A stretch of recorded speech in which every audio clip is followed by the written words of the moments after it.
Call this meeting of the Plaquemines Parish Council, serving as the sole governing authority of the Plaquemines Port Harbor and Terminal District, to order at 3:02 p.m. Roll call, please. All right, please let the record reflect that 8 council members are present. Councilmember Bartholomew is absent. All right, moving along to prayer and the pledge. Benny, would you like to lead us in the prayer? Thank you. We take this moment to acknowledge Almighty God and thank Him for the bountiful blessings, especially for the parish's natural resources. We pray for all of those who have lost their lives to this pandemic. We pray that this pandemic comes to an end and the world moves forward to a healthier and brighter future. We pray that entering this hurricane season, everyone will get prepared and the season will be a peaceful one. We also pray that we will be spared from all human and harm destruction. We pray that this government body, comprised of both council and administration, will always serve our parish with honesty, humility, and equality to all, and for the wisdom to know right from wrong, and especially the courage to do that which is right. Amen. Amen. Praise be to God.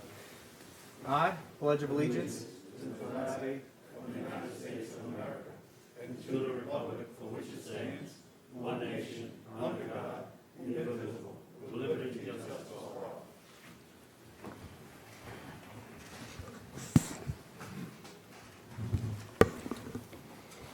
Moving down the agenda, please. Agenda item 2, executive session. There are none. Item 3, status report by the Executive Port Director. Good afternoon, Mr. Chairman. Excuse me.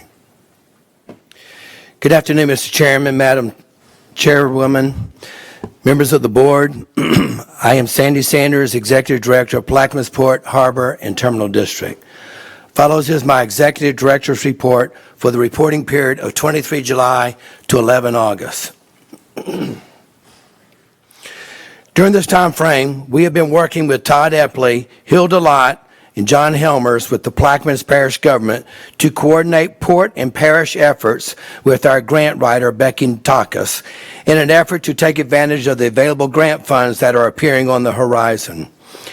Areas of concentration are drainage, to include the Point Celeste pump station, booster station, ferries, broadband, water tower receivers, UV technology at water tower boosters, at water plants on the East Bank, water line replacement on the East Bank. At this, John Helmers and Todd Epley could not make it here at this time. I will have them address the board at our next meeting, but we are making very good progress. We received a letter of support from Senator Cassidy's office for the grant for CHS. At this time, I'd ask Paul Matthews to provide an update to the board regarding the CHS grant and also where we are with the engineering on the booster station.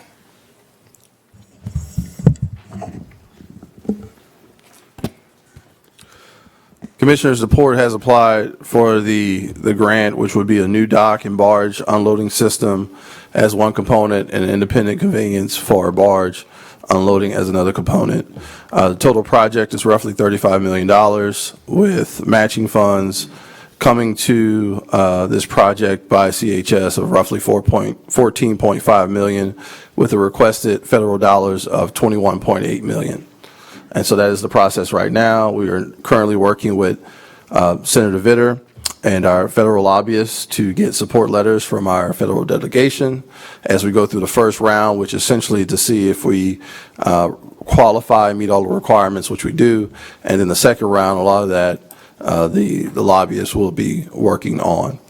In the meantime, we are working with CHS to make sure that any proper documents that would be needed if we receive the grant will be ready to go, which obviously would be binding, which we would bring to the board at the appropriate time as they're written up. So that's the last discussion we had. We will have a conversation with their attorneys and Becky Natakis hopefully tomorrow to discuss what those items are. As far as the water booster station, I provided everyone with the preliminary costs along with the schedule and the preliminary design regarding the water booster station. If anybody were to have any questions, I CC'd our engineer with Kyle and Associates, and also Robert Morgan with Infomark on that email, all the information I sent. They can provide more in detailed information of obviously the cost, the design itself, and the schedule shows the next phase of the process, where right now we're in the review of the preliminary design, and then they'll move on to the next phase, obviously surveys, with the anticipation everything moving forward properly. The bid phase would begin in March of 2022. Thank you, Paul.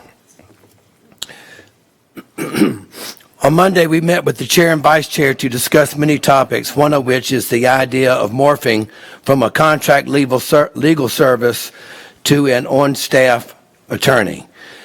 We informed the chairman we would immediately start our research as to what other port practices are being utilized. Our initial research has been very positive. We think it's a very good idea, and we are continuing this research. In our discussion, we stated we will keep the chair and vice chair updated as we proceed. We received this morning a good news update from David Vitter, the port's D.C. lobbyist, regarding Baptiste Colette. It appears the U.S. Senate plussed up the dredging for Baptiste Colette and Tiger Pass by, as David Vitter stated, a whopping $19.75 million. The House bill had it funded, plussed up at $2.75, so eventually the funding obviously will be somewhere in the middle. I know our Director of Administration sent an email out to the board yesterday or perhaps this morning, but our rescue boat crew members have tested positive over the past 48 hours, 7 of them. We're already short in this area. Possible exposure to other crew members has resulted in enacting an emergency skeleton crew to provide security services with the minimum staff possible. The Director of Administration, along with the Marine inspectors, are working to contact those exposed. We have implemented an immediate quarantine of those exposed individuals to remain home for 5 days. On the 5th day, we are requiring that they get a rapid COVID test, and pending those results will determine their ability to report to duty. Those not exposed will be contacted and expected to fill spots where they are needed. Lastly, I passed out in front of you notebooks to the board members for y'all to download the electrical versions of Chris Fetter's engagement. I had asked Chris to address the board today of the immediate steps and long-range goals, objectives, and timetable, and also a reporting timetable to the board. This will be first of many reports given by Mr. Fetters. Chris, would you come up to the podium?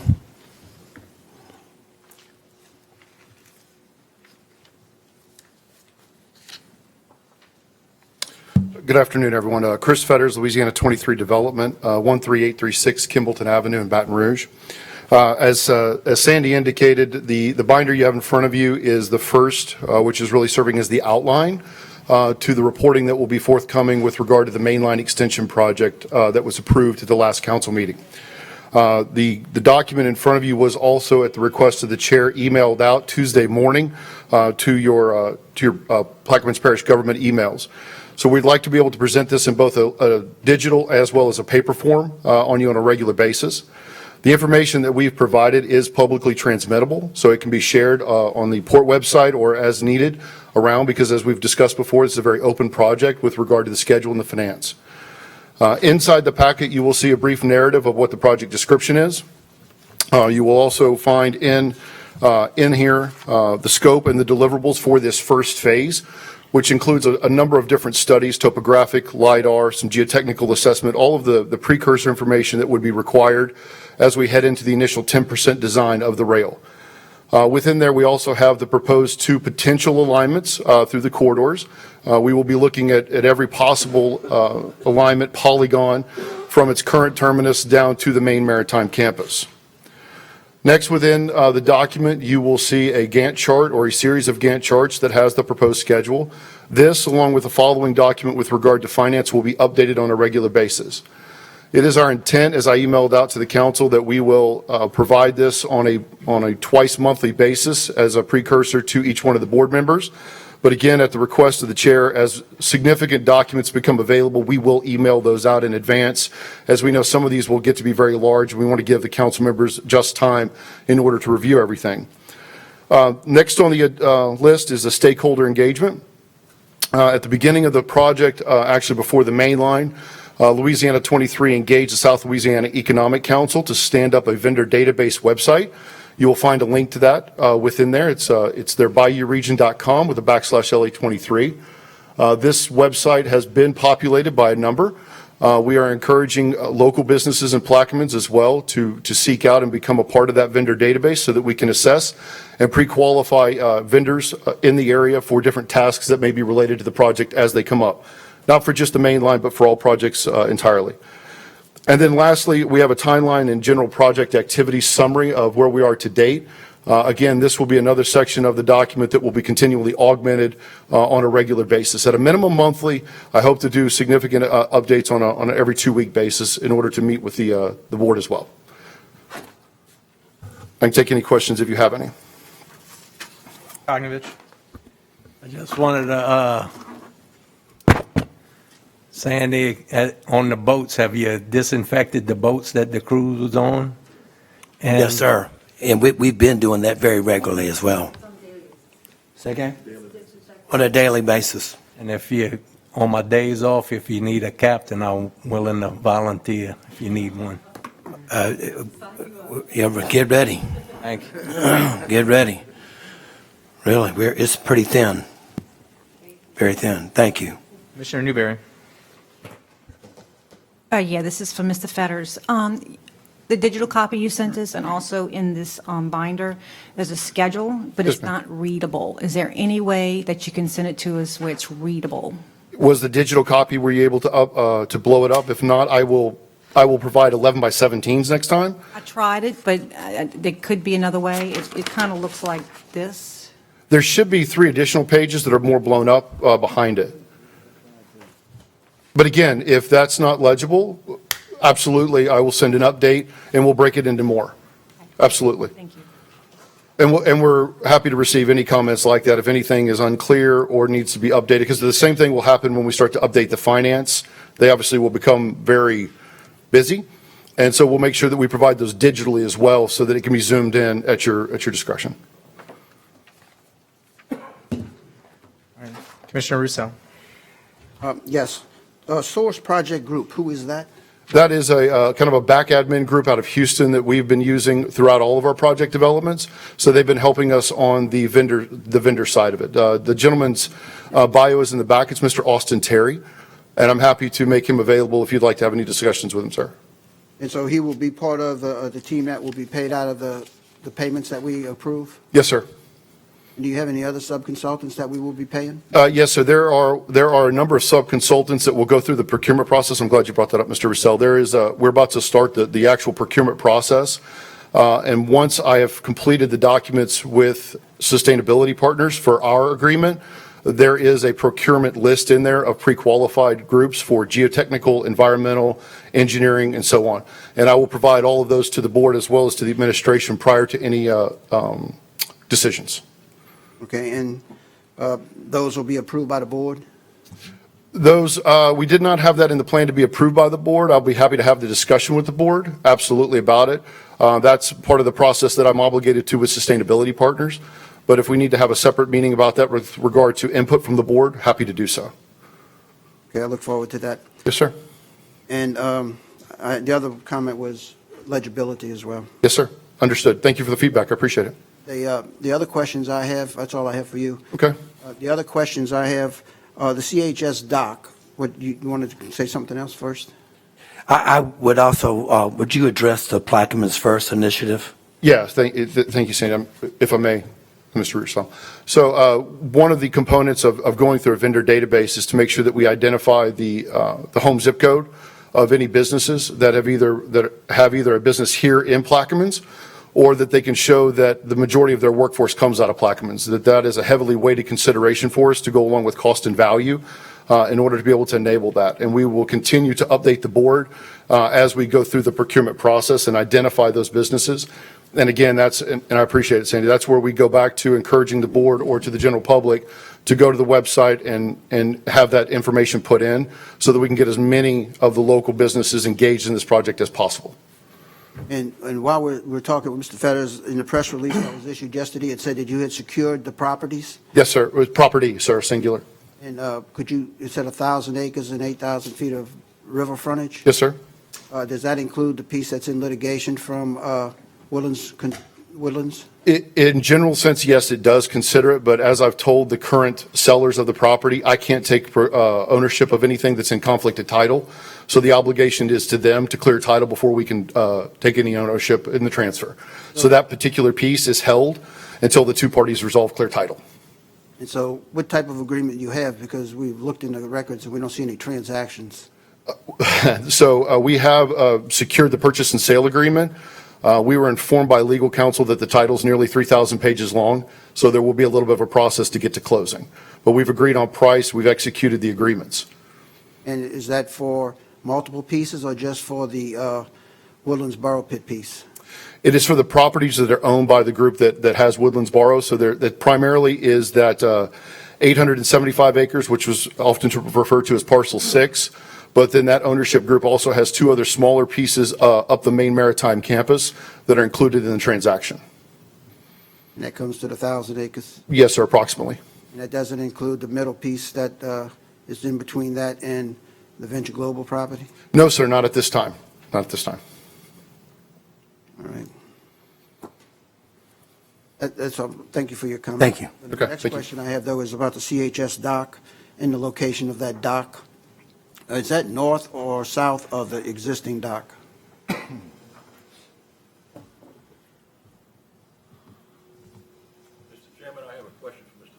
We're going to wait until after Sandy's presentation, and then we'll take public comment. Thank you.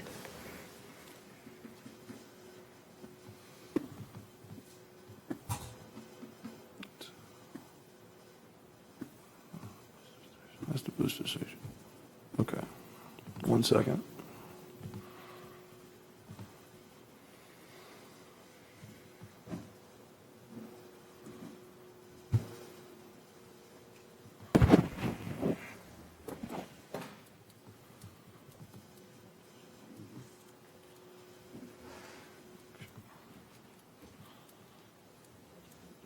Yeah, hold on.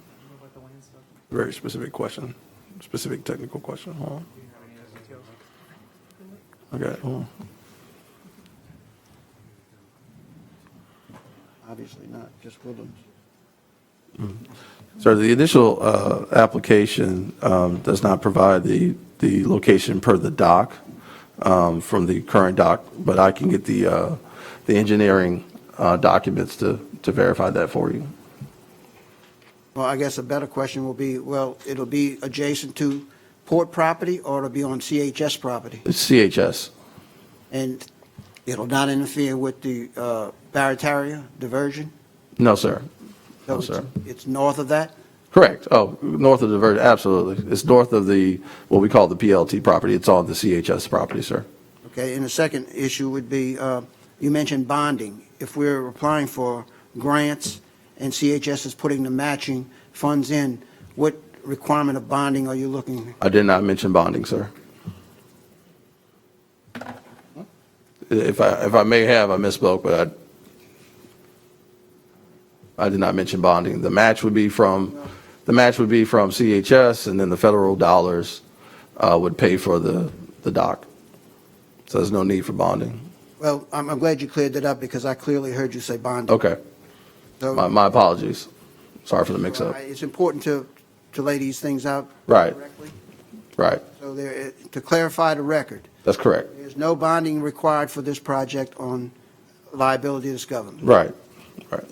Thank you. That's all I have. Mr. Chairman, subject to your questions or comments, this concludes my report.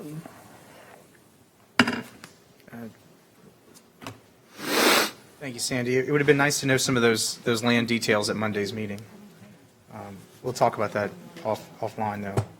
Say that again? It would have been nice to know some of the land details associated with the container port, especially, with the press release coming out at Monday's meeting. We'll talk more about it offline. Okay. Any questions from the board? Roussel? All right, moving on.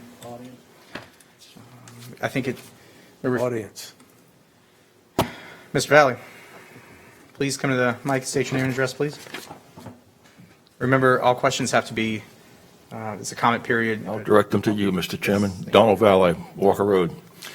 In Mr. Fetter's report, I believe the contract that you all entered into just recently in the port with his Highway 23 is subject to the same terms and conditions that you all have in your policy menu now, and all those conditions would be additions and added to his contract as well as the contracts that they sublet to anybody else, particularly in light of any professional services contract, Mr. Roussel, that you changed in the policy manual.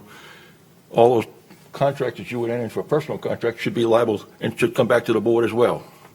Am I reading that wrong? I thought that was your intentions the last time. I thought any money spent had to come before us to vote on it. So any contract signed to spend money has got to come before us. Well, that's what I thought too. That's It's for not the in his, board, it's not not in him. his contract, though. It should be. I agree with you, Mr. Valet, and that's why I raised the question. But he said he was willing to come back and talk to us, so I'm sure that he's going to come back and make sure that we get some type of approval on that prior to expenditure of the funds. I don't think it needs to be very complicated. It should be the same terms and conditions you put on the port. It should be inherent to their contract as well in any subcontracts that they enter into for purposes of clarity. That's all I have to say. Thank you, Mr. Valley. Any other questions or comments? Good afternoon, Mr. Forshey. Please state your name and address for the record. Sure, Rob Forshey, Bell Chase. In public records, due to some incident that happened the last time this meeting was in Bell Chase, I want to file a formal complaint against one or more employees of Plaquemines Port, Harbor, and Terminal District. I would request that this complaint be heard in executive session in order to protect all parties involved. This provoked verbal assault was in front of many witnesses on July 8th of 2021, immediately following the port meeting outside of the chambers on the doorsteps.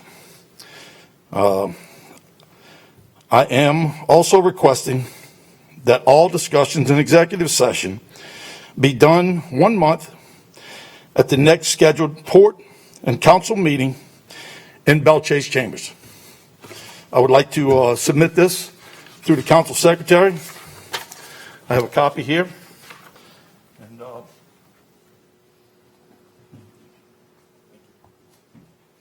for that to be a formal complaint from me for the parties to be named at a later date.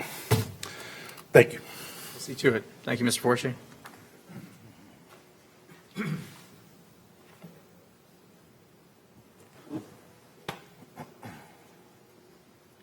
Moving down the agenda, please. Item 3A, financial report, budget to actual. There are none. 4, bids and advertisements. There are none. 5, introduction of ordinance and resolutions. We have a few. And these are for Commissioner Blink.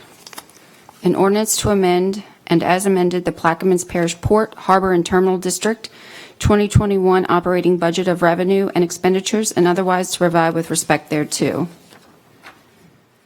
A resolution swapping the locations of the 2 regularly scheduled October meetings of the Plaquemines Parish Council as the sole governing authority of the Plaquemines Port, Harbor, and Terminal District, and otherwise to provide with respect thereto. An ordinance to create the legal department and the position of Executive Counsel of the Plaquemines Port, Harbor, and Terminal District to amend the 2021 General Fund, Manpower Structure, and Operating Expenditure Budget to provide for the legal department and otherwise to provide with respect thereto. And last, an ordinance to amend and as amended to approve the Plaquemines Parish Port, Harbor, and Terminal District 2021 operating budget of revenue and expenditures and otherwise to provide with respect thereto. Item 6, Ordinances and resolutions on second reading and final passage. 6A, there's none. 6B, a resolution of the Plaquemines Parish Council acting as the sole governing authority of the Plaquemines Port, Harbor, and Terminal District, authorizing and directing the initiation of litigation related to the proposed Belle Chase Bridge project, authorizing and directing the port chairman, Richie Blink, to engage special counsel for such litigation and otherwise to provide with respect thereto. Commissioner LaFrance. So offered. Ask for a second. Second. Offered by LaFrance, seconded by Cognovich. Could you finish reading the whole litigation? Whereas,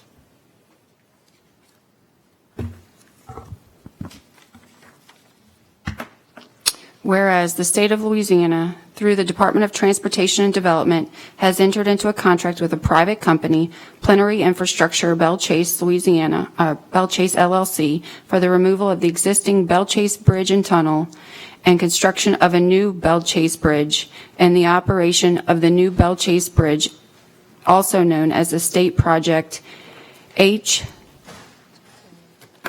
Period 004791. And whereas the contract appears to fall under the authority for public-private partnerships found in Chapter 30 of Title 48 of Louisiana Revised Statutes, specifically LRS 48:2084.1 through 48:2084.15. And whereas LRS 48:2084.15 specifically provides that when such a project is to be located within the jurisdiction of a port, harbor, and terminal district, the written agreement of the affected port, harbor, and terminal district is required before the project is approved. And whereas the proposed Belle Chase Bridge project is located in Plaquemines Parish, which is within the jurisdiction of the Plaquemines Port, Harbor, and Terminal District, and whereas the DOTD has obtained the written approval of the Plaquemines Port, Harbor, and Terminal District as required under LRS 48:2084.15, and whereas despite lacking the written approval of the Plaquemines Port, Harbor, and Terminal District, the DOT has moved forward with executing agreements towards completing this project, and whereas the Plaquemines Port, Harbor, and Terminal Districts will need to seek judicial intervention to assert its authority under LRS 48:2084.15 and other law. Now, therefore, be it resolved by the Plaquemines Parish Council as the sole governing authority for the Plaquemines Port, Harbor, and Terminal District that Richie Blink is authorized and directed to enter into a contract for legal services with Danny P. Garrett III, Attorney at Law, LLC, to represent the Plaquemines Port, Harbor, and Terminal District in litigation related to the proposed Belle Chase Bridge project. Thank you, Stacy. Just one correction. There has not been written approval from the port. Thank you. The resolution would have to be amended to reflect that, so just keep that in mind. Make the amendment. thank you. Point of clarification, Mr. Chairman. Is there is a problem with the resolution? Evidently, that's what I got. Well, Chairman. Says despite lacking the written approval. Okay. Okay. Mr. Chairman, I think the resolution's in good order. This is despite. Got it. Thank you. All right, that's fine.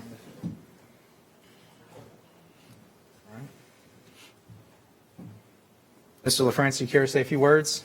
No, I yield to Mr. Russell. Denny? Yeah, basically, this is an issue that has been lingering for quite a while.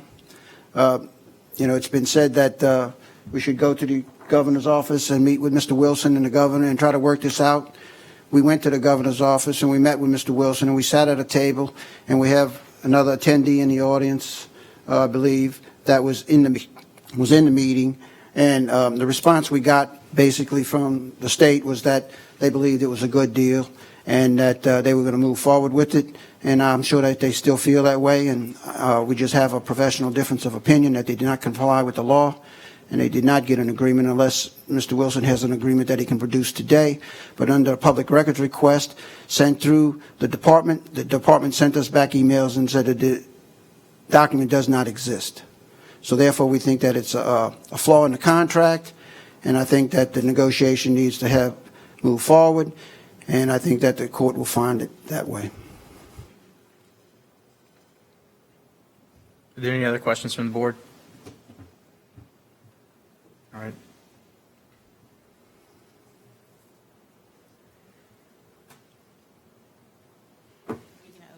Administration and the audience. Of course. Are there any questions from the audience? Mr. Valley, please state your name and address. Thank you, Mr. Chairman. Donald Valley, Walkeroo.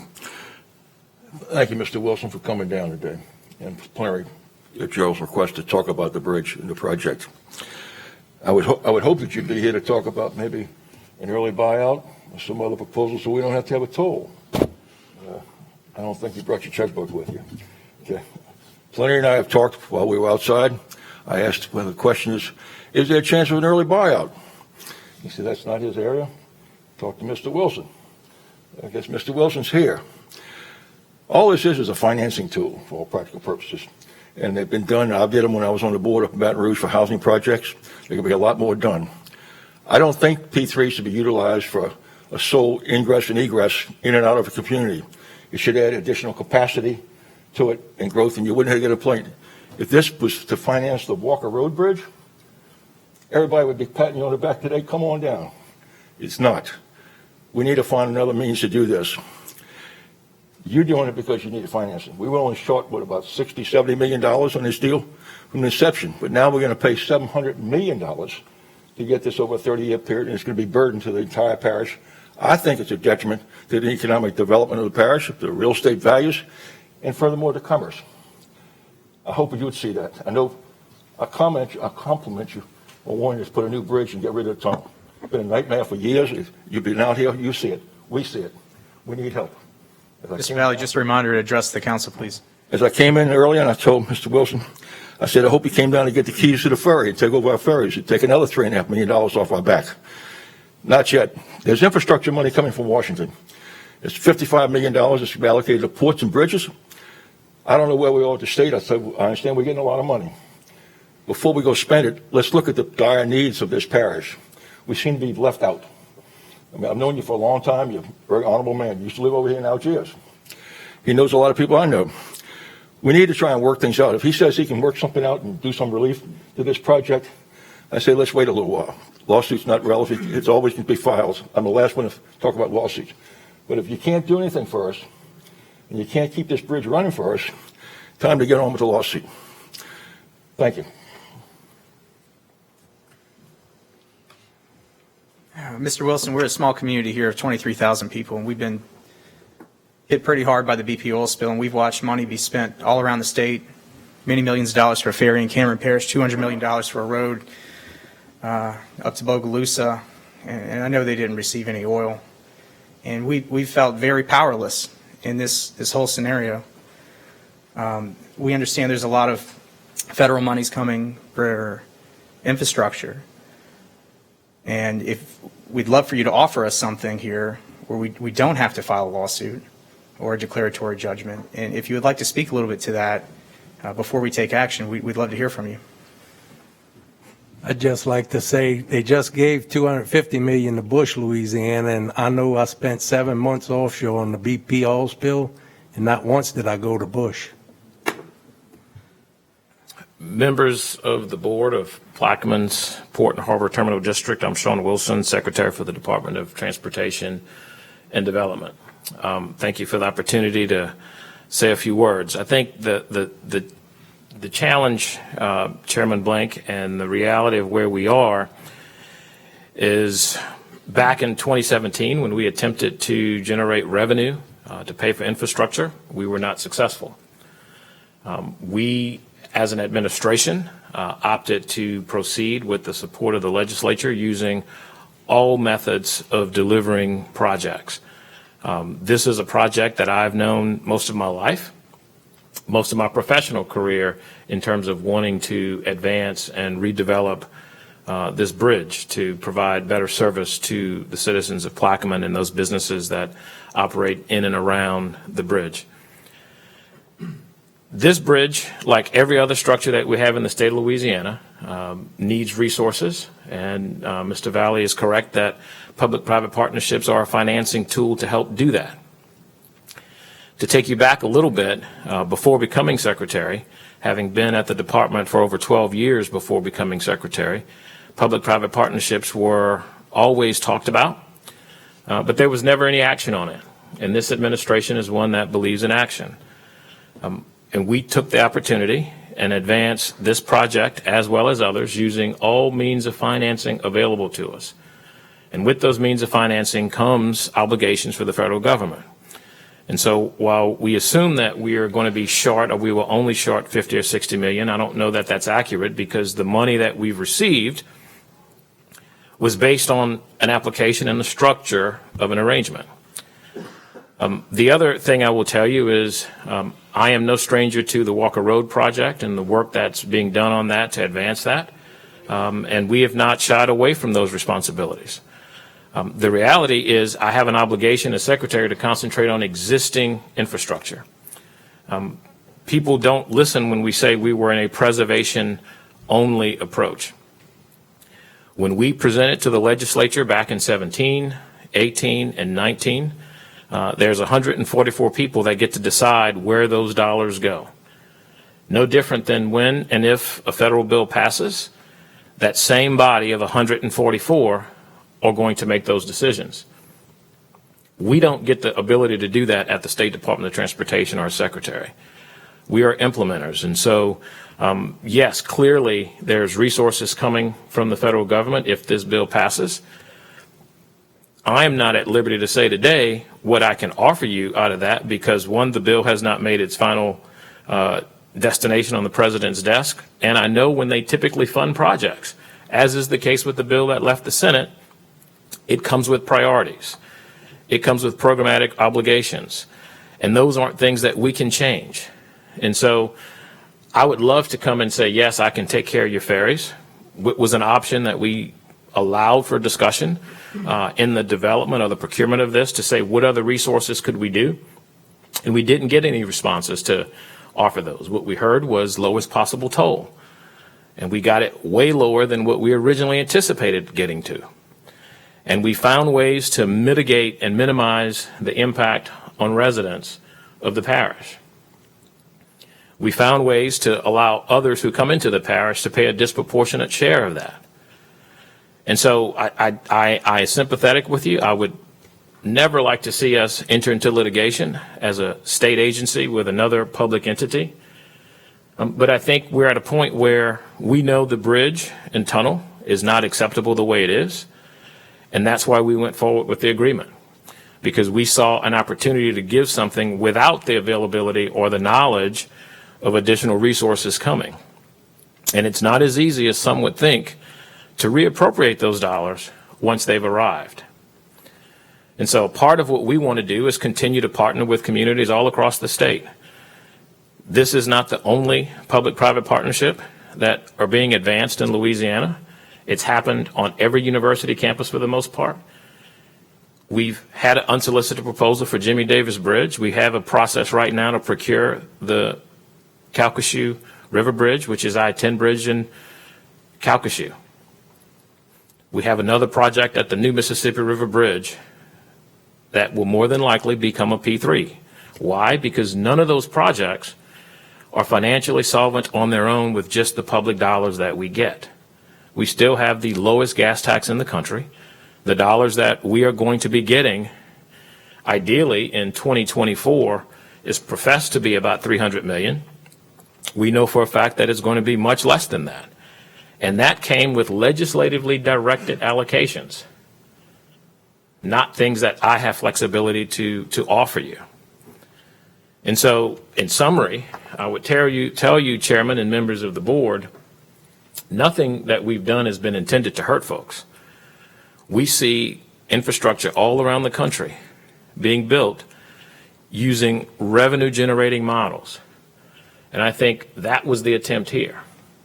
The other thing I will say to you is we don't know what we don't know about the future, just like we didn't know there was going to be a bill. There's been a lot of discussion of what will actually come from this project and go toward this project. That's not a guarantee. I can point you no further than the LA1 bridge, where the state is holding the bag and the responsibility for subsidizing debt beyond its capacity because the projections of what was coming across was not there. A big part of public-private partnerships is risk, sharing, and transferring. And the company that agreed to do this project into this model is accepting some of that risk. The companies that competed for this were accepting some of this risk and using their revenue in their models. And that's an opportunity for us to manage and work a relationship such that we can deliver infrastructure that's going to be proven, that's going to be professionally maintained and operated, better than the average bridge that you see. Because the way we maintain other bridges, with the resources we have of the 12,000, when something breaks, it gets put on the backlog. That's not the case with this bridge. So I'd love to be able to tell you, yes, I can buy them out today. Contracts come with a cost. I do not have the cost, and the feds will not pay for that cost. What we will do is manage and monitor traffic, manage and monitor their performance, and the contract is structured. When they do well, we do well. When they don't do well, it's their risk and responsibility. However, there are performance measures in the contract that's going to guarantee it's going to operate at a level of service and be maintained appropriately. And that doesn't happen on all of our infrastructure. So, Mr. Chairman, I don't have a olive branch to offer you or a proposal to restructure the agreement. We had the opportunity to have all those discussions for about 2 years as we went through this procurement process. And we've offered tools. And we found ourselves with where we are because of the feedback that we got throughout the entire process. And finally, again, I totally respect and appreciate your authority and your responsibility and Mr. Russo's comment that there's a respectful disagreeing of opinions. I don't think that a lawsuit is the answer, but that's my personal opinion. And I think you would expect me to say that as the secretary, the person who'd be on the other side of that. But at the end of the day, I think let's keep our mind focused on the fact that this is delivering a project. And I think when you hear from Mr. Bonner and the team that they're way ahead and doing great things with delivering something that this community has needed and desired for quite a long time. And in that aspect of it, I'm proud of what we've been able to do to deliver infrastructure here and across the state of Louisiana using all kinds of tools, all models of resources to make things happen. So with that, Mr. Chairman, subject to any questions, those are my comments I'd like to make. Thank you, Secretary Wilson. Representative Cormier, would you like to say a few words? I'd like to request Representative Cormier was coming to the microphone. I'm sorry. Mr. Wilson, let me just rebut that. First off, the contract that I read, and there's probably only a few people that have read it, there's no risk to plenary at all, anywhere in this thing. So don't talk about risk, because unless you can point it out to me. Second is, in lieu of the suing, are you willing to discuss with us a buyout that we can find another source of financing for this? It doesn't go on for 30 years. I mean, I finance things all the time. And the parish has got capabilities of financing this deal themselves rather than having to go out to plenary and use all these resources and have it compounded on us that's going to cost $700 million. The whole thing was about financing, that's all. And the whole thing was about short of, I thought it was $50 to $75 million, all the numbers that were presented. Mr. Valley, as a reminder, I'm sorry. Please be addressing the. Okay. I know him. He's a nice guy. Okay. I'm not beating up on him. I told him earlier, I said, we don't want to beat up on him about his bridge. We want repairs, we want it to operate, and we want to move on. But we'd like to bring it out to economics so where we can make this thing work for the people out here. It's not affordable. It's going to hurt us economically in the long run. I mean, the parish has got to go out and finance this thing or find another group of people to finance this thing. We'll just have to do that. We don't want to pay the big dollars. Would you, Mr. Chairman, would you ask me if would you consider that? I mean, You know, go ahead, please, Mr. Wilson.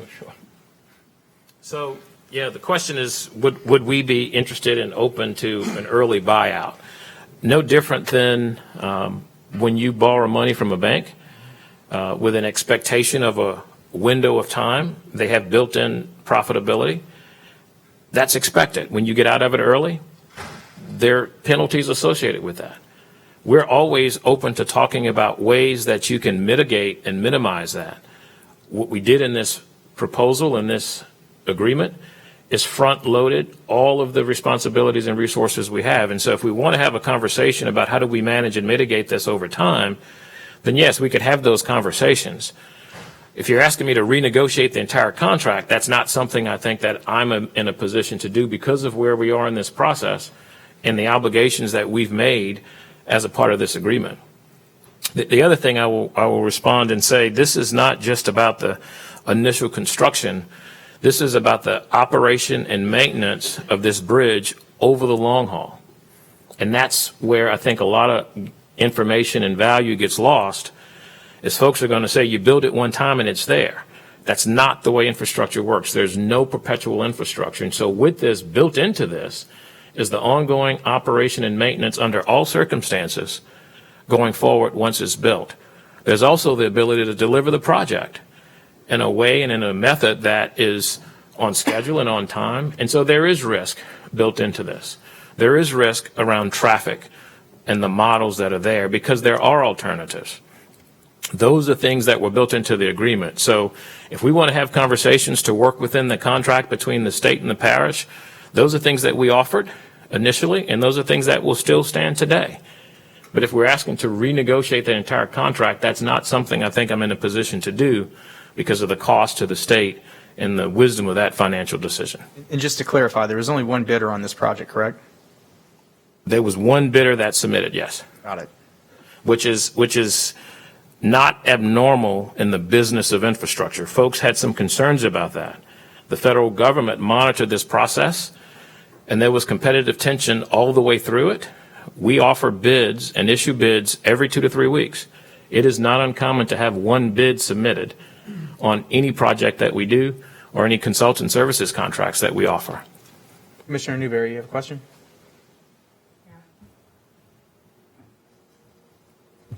Go ahead, let them talk. Oh, I'm sorry. I thought she had a question for you. She's lit up here on the scope. I don't have a question, just let the public finish speaking.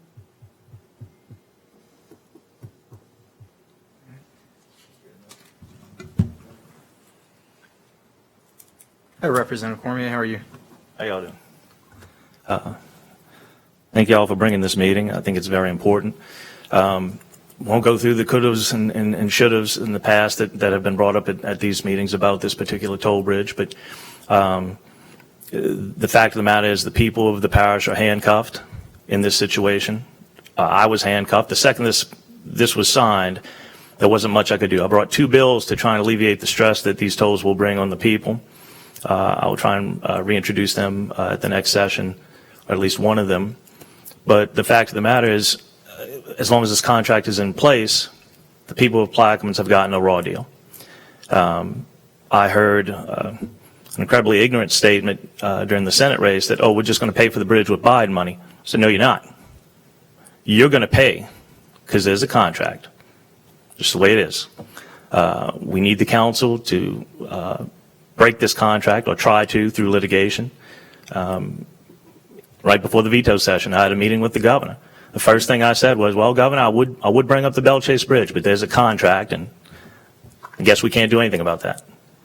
And we moved on. But the people need this opportunity to restructure the contract, and then if we do get money from the feds, by all means, throw as much as you want and pay off the bridge. But while this contract's here, we can't do that. So, if we do get money and there's a contract, you'd have to spend it. You'd be able to spend it on something else. So I hope that this council will take into deep consideration that the people need this. We don't need a toll. And also I brought up in the past, I think that this council needs to consider litigation of going after the state for usage fees over the past, since 1957. We paid for that bridge. We paid for that tunnel. And the state, on a state highway, got use of that bridge. And that might be another thing to consider. But for right now, take the handcuffs off the people, give the people a chance to get a better deal. All right? Most of it's probably going to stay in place, but at least get a buyout section included to where we could pay off the bridge sooner without having to pay off a 30-year bill, which is ridiculous. So with that, thank you. Mr. Wilson, would you commit to funding the completion of Peters Road bypass as a compromise for us not filing litigation?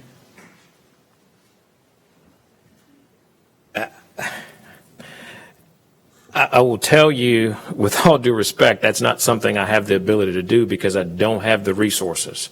I don't have the authority to spend money before Congress appropriates it, and I certainly can't speak on behalf of the 144 legislators that have to vote on whatever that is. I will tell you, we've advanced that project. This secretary sat on this complex and advanced the resources necessary to advance the plans for the project. Before this process even came up, before we even attempted to do this, because our anticipation was that we would pass a gas tax to generate money for capacity. As I stand here today, we have zero budget for capacity. Peters Road Bridge is new capacity. I've got a $14 billion backlog. Over $4 billion of that is just on bridges, and that's only with existing currently owned and operated infrastructure. So I can't make that promise to you. I would love to make that promise to you. I think that conversation has to be had with Representative Cormier and the legislature. If they are to do that, that's perfect. The question was, why didn't we ask for the money for the Peters Road Bridge that we got for this bridge, the $45 million? We did. The question was, when you look at the procurement process for the grant, they wanted to fund existing infrastructure to rebuild what's already there more than capacity. And all of the indications, I'm not a big fan of submitting for things that we know are not going to get funded. But when the decision makers say, if you come in to build a new bridge and right in the shadow you have another bridge that's falling apart, that's not a good business decision. So as much as I'd like to do that, I can't make that promise to you, and I wouldn't stand here to make it if I know I don't have the ability to give in to that type of request. Understood. Seems that we have no choice. All right. Any other questions? Sure. I'm Vic Scarsoni, 125 Wood Chase and Bell Chase. I met with Mr. Sean Wilson, and he talks about partnership with communities. I think this whole board twice made resolutions that were against this project. Am I right? Both of us. It fell on deaf ears. They went ahead anyway. This is before it was signed. Now, there's questions about it getting signed and actually what happened as far as the comprehensive agreement. When they were negotiating everything, we were kind of in the dark, but we did get a draft comprehensive agreement. It was found in the mail room somewhere in the council that we had to tell you, kind of y'all, that there was one there. So we went and found it, and we looked through it. And there was interesting things in there, but it was just a draft. It was 350-something pages. There's a lot of stuff in there, a lot of good stuff. So we got the draft to review for I think it's 6 weeks. We missed 2 of it because it was in the mail room, but we did get 1 month to review it. And that's what we did. Well, when they came with the final comprehensive agreement, we had no review, not a single one. Well, guess what's in the final? There's a windfall calendar that I think I told y'all quite a lot about. That wasn't in the draft. So now the state negotiate in our good faith gets a windfall that I estimated being about $61 million over the 30-year period. My numbers are based on the environmental assessment that was accepted by the state on toll amounts, on traffic studies, on all kind of stuff. The environmental assessment, to me, is actually a better document than the comprehensive agreement as far as information. The estimates right now say that Plenary will get about $830 million over a 30-year period. That's including the $93 million up front, which turns into about $120-something million by the time they finish the bridge, I think month 22, if I got that right. So the O&M per year estimated in the EA is about $4 million per year. Okay? So at $4 million per year, out of $830 million leaves about $580 million worth of profit in my estimate. Like I told you before, I was concerned that my numbers on my spreadsheet were totally wrong. It was a big burden on my shoulder. But when they came out with the windfall calendar in the comprehensive agreement, I was almost directly on what they were going to get. And they agreed to that. Now, look, there's a bunch of assumptions in both my chart and their chart. And their assumptions. They're assuming they're going to get traffic. They're assuming this is going to happen. I'm assuming the same things. They didn't argue with me with the numbers. They just said I was off. I don't know if I was off 2 million, 4 million, 100 million, I have no clue. So, based on our estimate, or my estimate, the O&M costed $4 million a year and 30-year payment on a $70,000 project deficit. We believe the total payout should be about $253 million. Tolls collected in 14 years will surpass $253 million. We still got 16 years to go.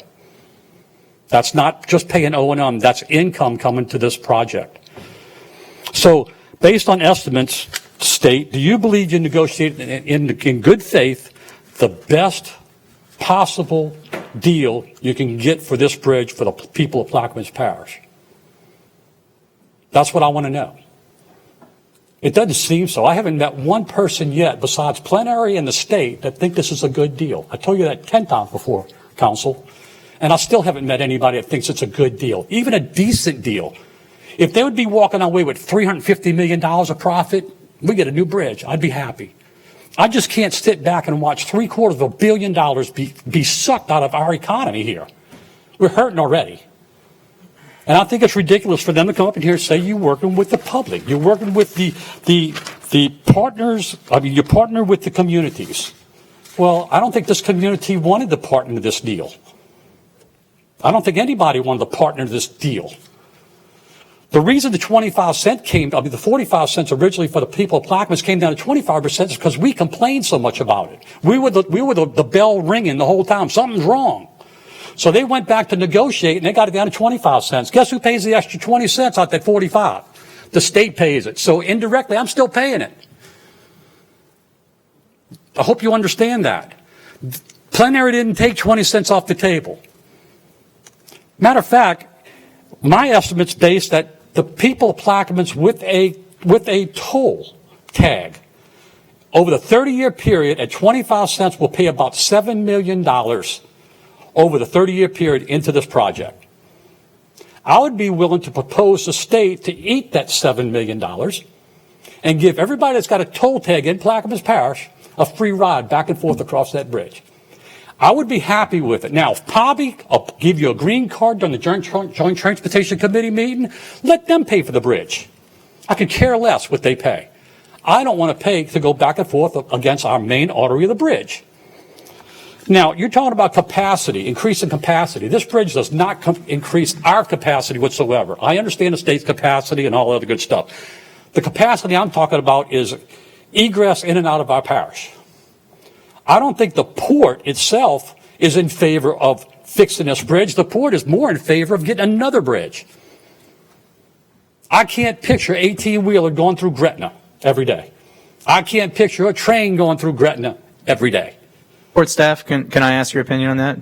Would y'all prefer the Peters Road bypass to this bridge? For future port operations where a large-scale container port would be located in the southern end of the parish? No comment? Got it. Thank you. Please continue, Mr. Scrissione. If you look back at POBI and GNO Inc. and all the regional powerhouses we have that was looking out for our best interests, which they were, if you look at all their documentation when they had presentations in 2012 and 2016, you will find that Peters Road was our priority number one. Still is, in my opinion. But apparently we don't have a priority number one anymore. It's the $45 million infra grant that the federal government gave us had to be spent somewhere. There's bridges older than our bridge in New Orleans. I don't see them getting a toll to get repaired or to get replaced. Why ours? Look, on a good day, like I told you before, on a good day, voting here, we got 8,000 votes on a good day in Plaquemines Parish for governor, say. That's all I'm going to say. So, that being said, I would ask the parish to consider maybe bringing the state back to the table, because they did not, I don't think, in my opinion, they signed a port agreement to say that they could move forward. I also think we need an explanation on why we did not see the final comprehensive agreement from the state prior to them signing with plenary. We should have had 6 weeks to review. That's another flaw in their process. I'd like to find out who did any type of, would you call it, overview of this project, of this whole process, financially and process-wise. So Sean Wilson and the governor are the two people that signed this project. We told them no twice. We sent letters to the governor, no. I met the governor with Sean Wilson. They said no. They keep telling us no. So we don't even have a voice in this. That's how I feel. Now, he talked about the bridges in Baton Rouge. He talked about the one in St. Charles, in Lake Charles. That's going to be, is that going to be a toll bridge, sir? P3? You said it's going to be a P3. Is it going to be a tolled P3? On Interstate 10? And the Baton Rouge Bridge will be a tolled P3 also? Yes.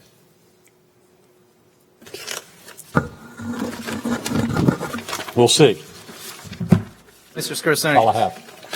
You know, it seems the line people aren't willing to cross is private businesses taking care of public infrastructure. And it seems that, you know, while the state is in a bind, the people are just not there yet. Thank you for your commitment to Plaquemines Parish. I appreciate your insights into this. The one clarification I'd like to make, Mr. Chairman, if possible, when we received comments throughout this entire process, we went back to the drawing board to try and strengthen. We started at $1, we got to $1. We then was told, go to 50 cents. We then were told less than that, and we did that. The structure of the windfall proceeds account, what he didn't tell you, is that there's only 2 ways that those dollars can be spent: to reduce the toll increases or to reduce the years of the tolls. So when you take those dollars that are in the windfall proceeds account, it's not all profit for the company. It's money that we get to partake in and have procurement procedures around how we spend it. In the conversations that I've had, I've said that decision can be the parish's. I'm fine with that. I said that before the conversation with your leadership.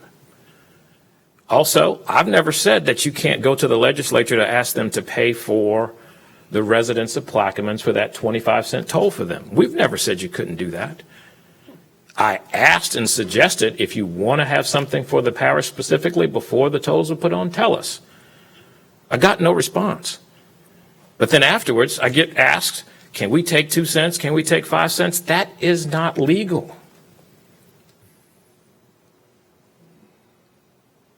Mr. Wilson. Senator Carter, one last comment, before he went on to Congress, worked with us to draft a bill to do just that.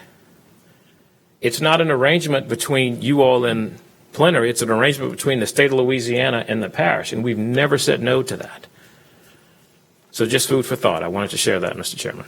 What is the sort of the administrative percentage that y'all are, what's your fee there for managing those funds there? What do you mean, what's the fee for the windfall? There is no fee. We get $0 from the state of Louisiana off of this arrangement. In fact, we are paying for, out of pocket, inflation and increases as it goes over the course of this. So we benefit when there's a windfall proceed to reduce that as well. Even though it's tied to the consumer price index, the tolls. It's tied to CPI. And we're paying, the state is paying, out of savings that we have on the LA1 project, the CPI for the tolls for Plaquemines residents, correct? Mr. Russo, it looks like you have something to say. No, I'm going to have my final comments on closing, but Mr. Wilson, you keep referring to all of these comments. I think the testimony has been that we did not see the final document until after it was signed. So we could not comment on it. And when we did comment on it, those comments were not heard. I would beg to differ. The point of having the draft document commented on, as we do with the NEPA process, we go out with a document, we get comments back, and we finalize the document. But as you heard the testimony, some of the information was not in the draft.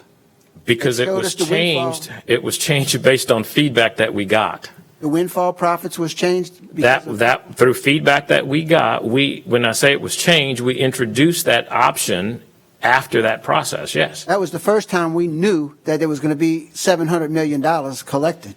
Again, the $700 million is an estimate. And I gave you the example of LA1 that the state is having to pay and have paid close to $5 million a year because traffic doesn't always come. When you look at an environmental document, it's an assessment. It is not an accurate accounting of what's actually going to happen. And when you take in consideration what actually happens, I've never seen a traffic impact analysis or numbers or account on traffic that exceeded its projections. They typically miss them. And that's some of the risk that's baked into the operations. That's a risk that they've taken, that traffic will come and grow.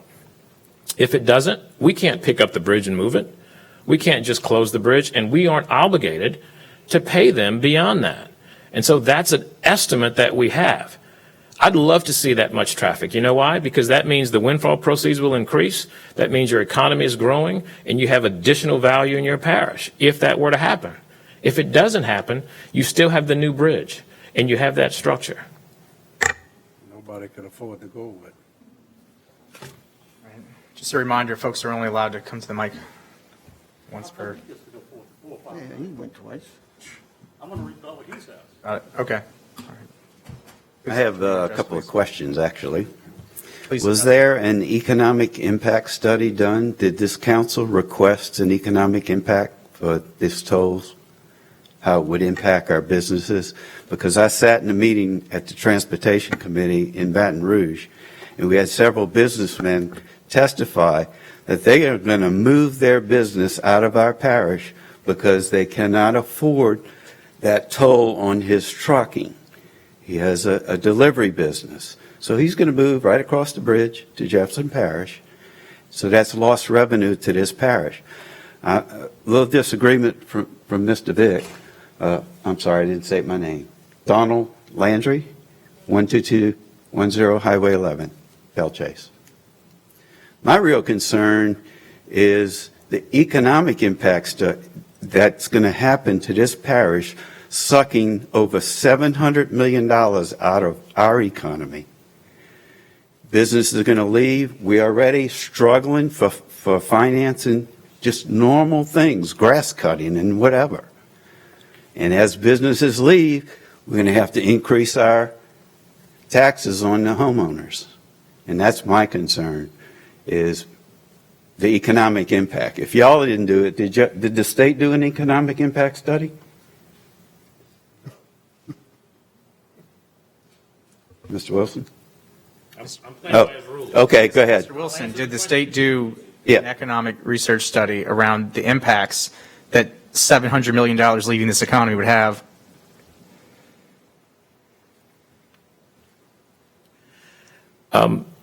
The question was, did the state do an economic analysis of tolls? The answer on this project, the answer is no, we didn't. I will tell you, the state also didn't do an economic analysis of the disruption of the bridge based on operation and maintenance and closures and those things.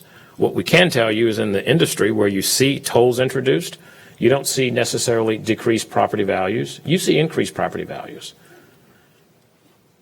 You don't see additional crime and graffiti on these structures because they're operated and maintained in a better way. So no, we did not do a specific economic impact analysis of this. A part of the legislation that was talked about was to provide relief for fleets. Again, a reasonable, practical solution. We've not attempted to do that. We've not had a chance to say, does DOTD support that? And then the other thing I will tell you, wherever you have tolls on any bridge, it's not just the payers who live in that community who are paying it. The assumption is that that $700 million is coming out of the Plaquemines Parish residents' pockets, when half of the traffic is coming in and leaving every day. So I don't know if it's accurate to say that we're taking $700 million out of your economy. We're providing certainty. We're providing guaranteed access and quality access. And we're asking folks who are coming into our community, coming into your community, to pay their share for access. Yeah, there is a part of it that you pay, but there's a part that others are paying too. So that $700 million isn't necessarily money that's leaving the parish. It's actually investing in this infrastructure. And again, we offered ways at the front end of this. If you wanted to receive some resources, we could have negotiated that. We could have put that on the front end and let them make their considerations. That didn't happen. I think there are ways to deal with this,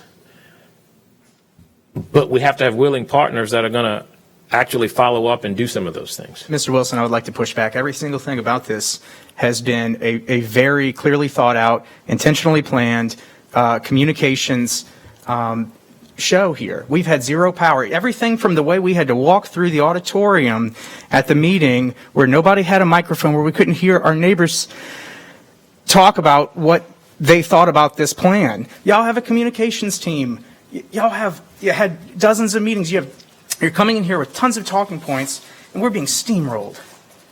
I yield. With respect, Mr. Chairman, we don't come to steamroll. We didn't do anything different for this environmental process, this public engagement, other than have more of it than we've done on other projects. So we're not treating you any different than what we've done in Calcasieu, Shreveport, Baton Rouge on projects. Calcasieu Parish is getting a brand new ferry with BP money. We're being treated extremely different than Calcasieu Parish right now. I'm sorry, Cameron Parish is getting a brand new ferry with BP money. I misspoke. But and again, you're absolutely correct. That is a decision of the Louisiana legislature. DOTD did not direct those funds.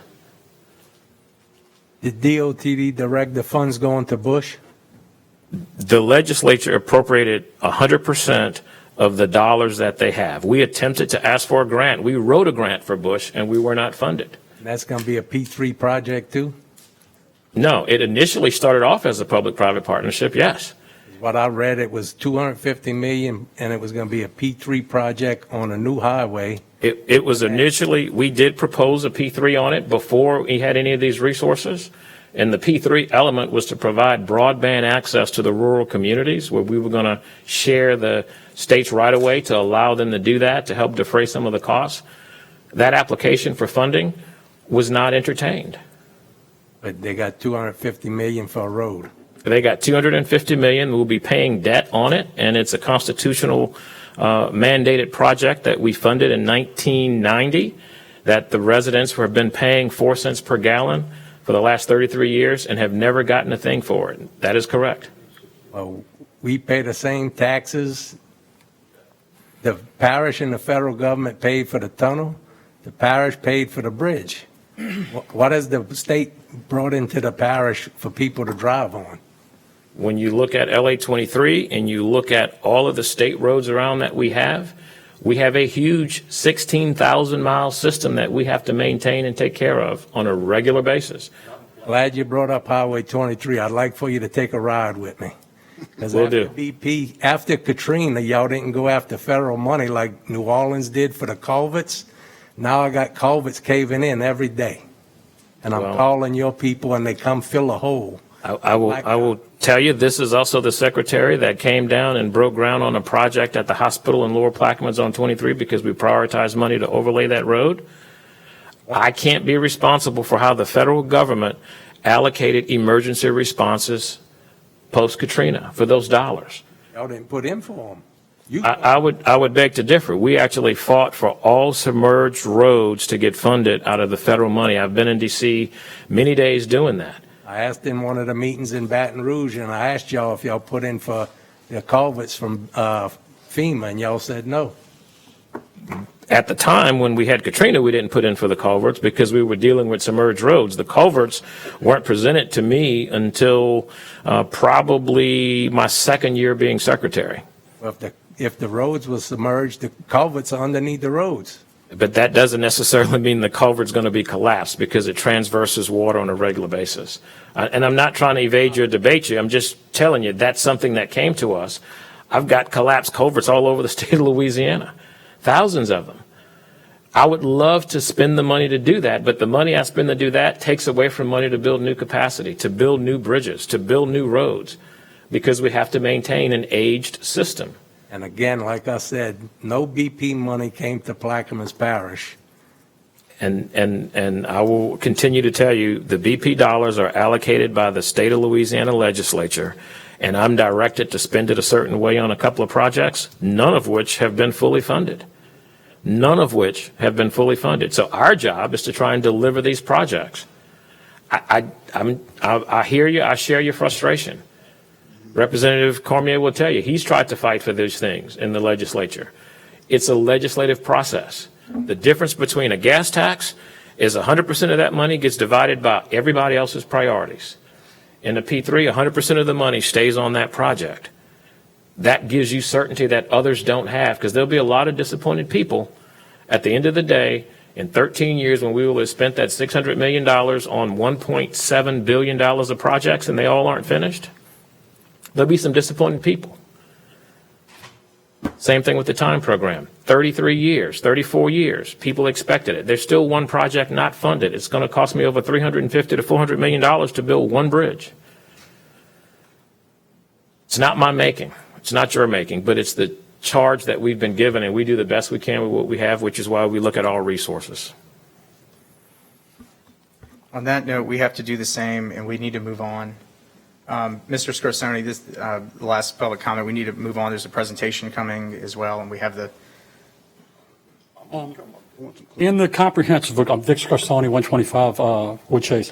In the comprehensive agreement, windfall payment proceeds, payments, the LODT may, at the LODT's sole discretion, use the windfall proceeds payments for the following reasons: reduce the toll rates on the bridge, pay amounts owed to the developer for exercising the LODT's early handback option, don't have a clue what that is, pursuant to this agreement, or pay the annual CPI buy-down payment amount to the developer. May. It doesn't say shall. He may be able to do one of these three things. He don't have to. Words mean something. I told you that before. It's may. We'd like to find out also about the early handback option. What is that? Another thing about the comprehensive agreement, there was a volume 2 after the final was sent, and we had to get Senator Pat Connick to get that to us because that wasn't available for us to review. It was not also available on the draft, volume 2. Volume 1, I think it's, if I'm right, from Michael, I think it's 120 something times that volume 2 is referenced in volume 1. So how can we review volume 1 without knowing volume 2 even existed? It's a question we need to ask the state. If they're not trying to be sneaky, why didn't we get both volumes when they meant the draft out? That's the first problem. Second problem is that, like I told you before, the windfall was not included in the first one. Until we went to the White Auditorium, we didn't know what the toll rate was going to be. We didn't know what the term was going to be. The next day, if I remember right, they'll fly in a helicopter to Baton Rouge to go sign a contract with Plenary. If they wouldn't have heard the jaws drop in the White Auditorium, the contract would have been signed the day after the White Auditorium was actually presented to us. I stood up and I told them, let's give the $45 million back to the state and let them go find another bridge to build. That didn't happen either. At that point, we knew we were suckered. We had to eat this bridge. There's no way the state or anybody that represents the state was in our best interest for this project. Nobody will ever make me believe that. The numbers don't reflect that, and I hope y'all fight them to the end. Thank you. Mr. Scorsone. Mr. Forshee. Rob Forshee, Bell Chase. Okay, so I guess I'm going to regress. I'm going to regress back to about 1962. And in 1962, when my mom and dad moved to Bell Chase Tunnel was two ways. There was no bridge. And when we drove through the Bell Chase Tunnel, it was leaking. It's leaked since day one. It's never been a dry tunnel. In fact, there was pumps put into the tunnel to remove the water as it entered, okay? So to try to help some people understand that this leaking in the tunnel is not a detriment to the tunnel, it's been there for a little while, okay? As far as the bridge is concerned, the Belle Chase Bridge, which Belle Chase paid for, has been there since the 60s, the mid-60s, I believe 65, maybe 67. That bridge hadn't had the problems that it's had since Planetary started this other bridge. And we have had massive traffic issues in this parish due to the derelict duties of Planetary maintaining this bridge. It takes weeks to fix a crossbar. It takes, or months. Not even real sure it's fixed now to this day. Look, there is nothing that I see that the state or Planetary is doing to satisfy or help the citizens of this parish. Nothing. Absolutely zero. And with this being a fixed bridge, I'm not real sure of the maintenance cost that it's going to be with the minimal traffic that comes across and through Belle Chase compared to an I-10 bridge across Pensacola Bay. Let's see here. There's probably, since Katrina, there's been many bridges built along the Gulf Coast. And I'm not sure that I agree with a maintenance cost that this toll or this bridge of $750 million is going to satisfy or upkeep. There's no way that it even comes close to this number. I've been in construction for well over 40 years. I even worked for Kiewit, who was one of the companies that thought about putting in a bid for this bridge. But I think, and this is my opinion and only my opinion, but I am going to state it here, that I think they smelled something and decided to back out because Kiewit does not do business in that fashion. And I do believe that that is one of the main reasons why they did not submit. They built the Pensacola Bridge. They built several bridges across the Gulf Coast. And by the way, Peter Kiewit's been in business since the 1800s. They're a very large company. They have the financial wherewithal to do anything that they want to do. But they obviously decided not to be involved in this. In fact, they built our pumping station right here, the world's largest. So I'd venture to say that they have the wherewithal and the financing to build anything here in the United States. So I do not believe that the state is in any way, shape, or form. I think that they've been hiding instead of submitting or asking the public for any opinion and any thing that would help the public of this parish or the businesses.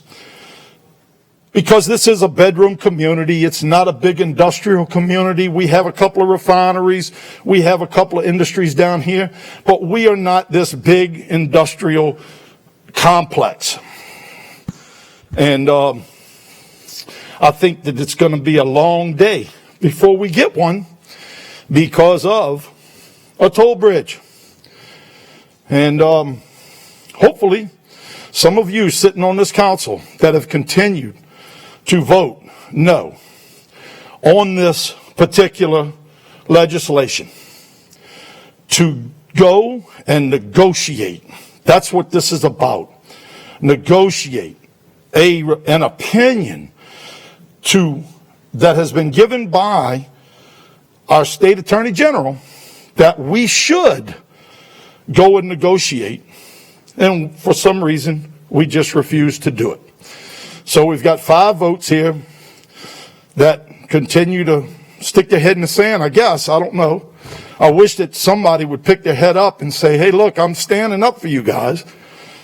That's the reason that I'm doing this. And I do represent the citizens of this parish, and I would appreciate each and every one of y'all. Let's do it on a unanimous vote. You know, let's stand unanimous on something. If you don't stand for nothing, you ain't gonna stand nothing at all. Stand for nothing at all. And that's pretty much what I see here. So anyway, hopefully this will change and y'all will see the light. I appreciate it. For sure.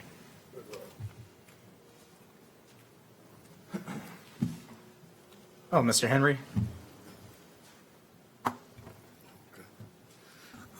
Arthur Henry, Belchase. Secretary, thanks for coming. Appreciate it. You know, people come and they see me at this mic for years, and they really don't think I be knowing what I'm talking about. I guess sometimes they may be right, but most of the time they are wrong. I do my homework, man. I read. When the P3 deal first came about, I was at this right in front of this same podium saying it was a bad deal. That was 3 years ago. It was a bad deal. And guess what? Sure proved me right. Because this deal, the people getting the shaft. Every public-private ship deal I see, the people get the shaft, man. We need a bridge. Not denying we don't need a bridge, but it was wrong for the business community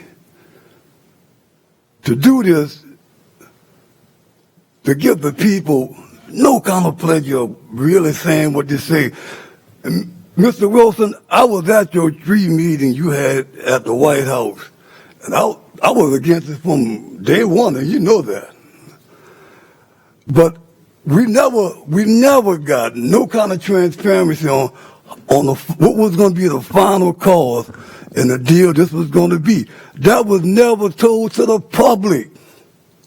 That should have been told to the public just for transparency reason. It was never done. Listen, this council, Benny, I hope your resolution passed, man.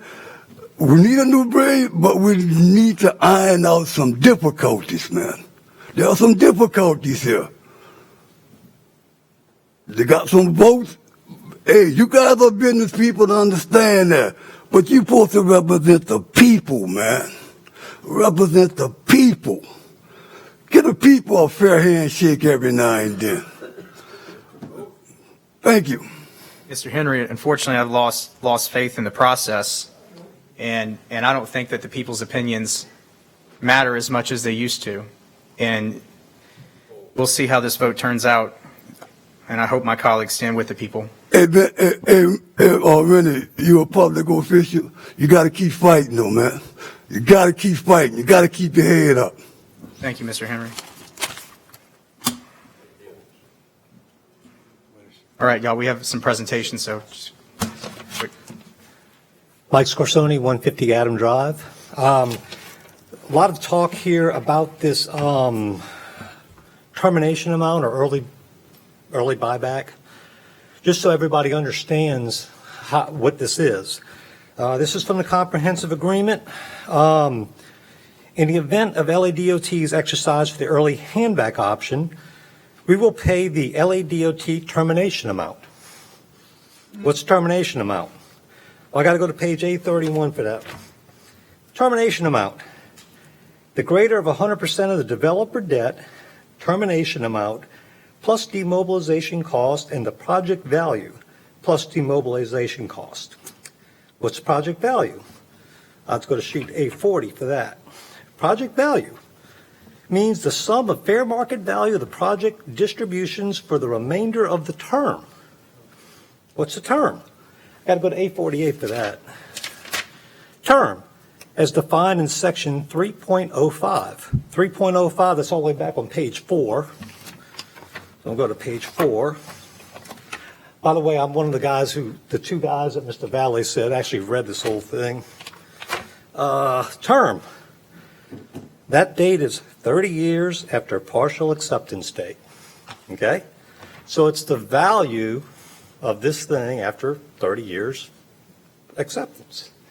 So if you go to the windfall and you look at what that is, and you go to the bottom of 30 years, that's when you come across this $748 million.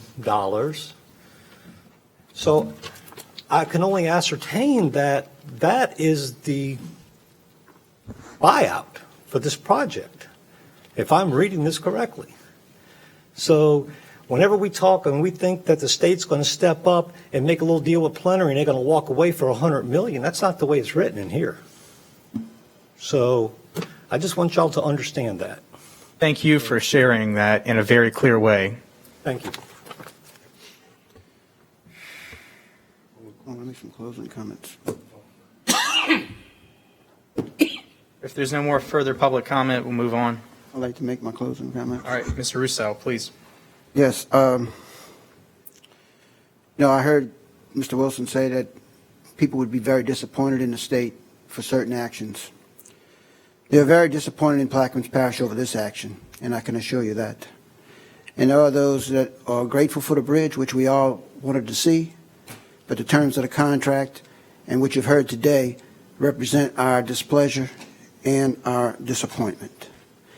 The past session, another group of people, were exempted from the LA Bridge toll. And I know you say it's the legislature that does all of these things. However, the people of Plaquemines Parish are not at fault in 2017 when the legislature did not pass the gas tax. However, when the secretary and the governor signed this deal, they put a tax on the people in Plaquemines Parish for the next 30 years without a vote, which is highly improper for us to do. And had we known the details of the deal prior to the signing of it, and especially when I went to the Transportation Committee and watched the actions, and having served in the legislature in the past, realizing that the legislators there were already decided before they walked in and had no interest in this deal, I commend you. And I commend you for lobbying it and providing enough information that sold them on the deal. Because they passed that deal without knowing what was in the book. Some had to go home to catch the ferry. Some of them had to go here. And it was very disappointing to see the lack of attention given to this vote in that committee. And I say that from experience of having sat in that committee in the past. Now, you talk about liability. The state went out of its way to limit the liability on this project by passing Act number 358 of the 2019 regular session that leaves the state on the hook for liability for any third-party accidents and so forth. So the liability of plenary has been reduced so much in that area to its zero. And that's Act 358, I see you shaking your head, of the 2019 legislative session by Representative Boreats. The other thing is, you talk about the prepayment penalty. You know, I've refinanced deals in my past, but I don't put a prepayment penalty in there. I've never refinanced a project with a prepayment penalty. That tells me that the interest of the state that was there did not represent the people of Plaquemines Parish. And that's the whole issue here. If this deal was paying a fair return on the investment that plenary was making, and it would go away after 7 years or 12 years or whatever the formula was, with a fair rate of return, I don't think you'd have this problem. And the reason we're here today is that we're trying to open that door on that contract that you say you can't touch. And we believe you did not follow the law. And we believe that we can open that door with 5 votes at this table today. And I say that knowing that this Port Authority says they did not submit anything to support that requirement of the law, even though one of the members might have been in appearance there. It's not a written agreement, and he didn't represent the will of his board. Now, moving on a little bit to close on my comments, we want to give you that opportunity to open that door by challenging that contract. When we asked the Attorney General for his opinion, he looked at it and said, this is ripe for a declaratory judgment. And the reason he said that is because he doesn't have to opine on that, because he's going to have to defend you. And he knows it. So he wouldn't opine on it. He sent us back that information. Now, as far as the tolls, and I agree, nobody's really dying over a 25-cent toll. But the disincentive by you jacking it up on the business interest of the trucks and vehicles that are coming to this parish to do business is going to be the killer for us. And you talk about the property values. I'm not concerned about my property value as much as I'm concerned about the loss of business and incentives to come into Salvo's and eat a sandwich, or to Domino's and pick up a pizza, or those businesses that why would you want to come here and pay $1, $2, or $3 to come across a bridge when you can stay on the other side of the bridge and get it for $2 or $3 less? That's the disincentive.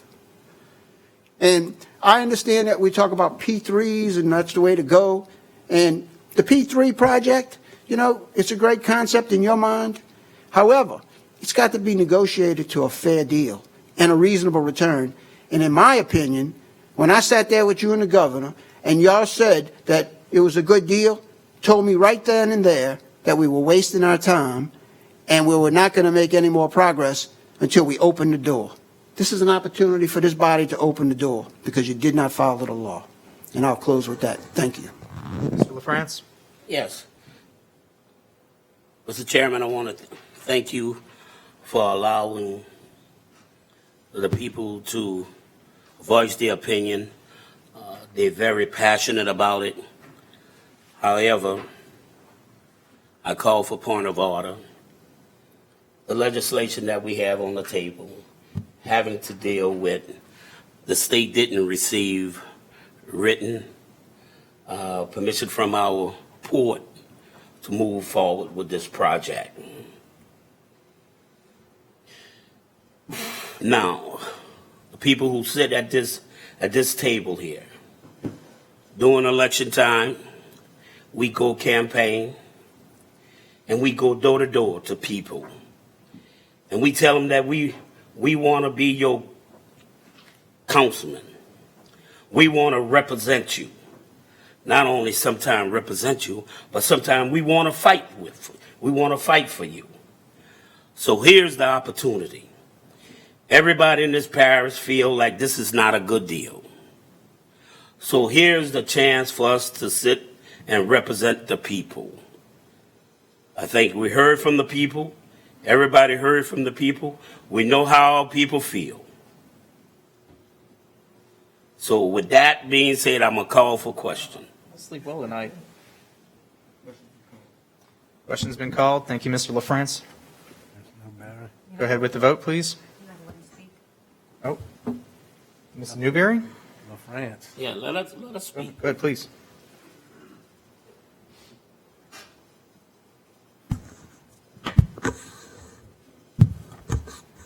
Well, I sit here having to agree with the people. It's a bad deal. We can't erase the past and we can't see the future. Back when we needed a bridge, we had an opportunity at a P3 project, and we took that opportunity. We stood there, the administration, this board, not this board, 3 people on this board, stood there, accepted the grant. It was an unanimous vote for us to get a new bridge with a toll. And I agree. I don't accept tolls. I think it's unacceptable. Straight here. It's kind of hard pill to swallow when you have the only avenue of in and out of Plaquemines Parish is a 1-lane highway. And I've said it before. But the problem I have with this legislation has nothing to do with tolls. The legislation is about LRS 48284.15. And let me read that to you. Nothing shall be construed to limit, restrict, or prevent the ability of any port authority, port, harbor, and terminal district, or the offshore terminal authority to construct, maintain, operate, expand, or create any facility within its jurisdiction or other areas within which such entity is authorized to act. If any property or facility of the authority or of any private entity authorized to act in accordance with the provisions of this chapter is to be located within the jurisdiction of an existing port, commission, port, harbor, and terminal district, or the offshore terminal authority, the mutual written agreement of such entity shall be required before the authority approves the transportation facility. And that's why we're here today. Now, I have a letter from Mr. Sanders, director of our port, dated October 31st, 2017, to the Department of Transportation, at the time, the Honorable Elaine Chao. And it says, on behalf of the Port, Harbor, and Terminal District, I write to express strong support of the Louisiana Department of Transportation Infrastructure for Rebuilding America grant application. The requested $50 million in infra funding will be provided for the construction of a new 4-lane bridge over the Gulf Intercoastal Waterway on Louisiana Highway 23 in Plaquemines Parish. The existing GIWW crossing is among the most antiquated model in the nation, consisting of a southbound tunnel and a northbound movable bridge that are each decades old and in desperate need of replacement.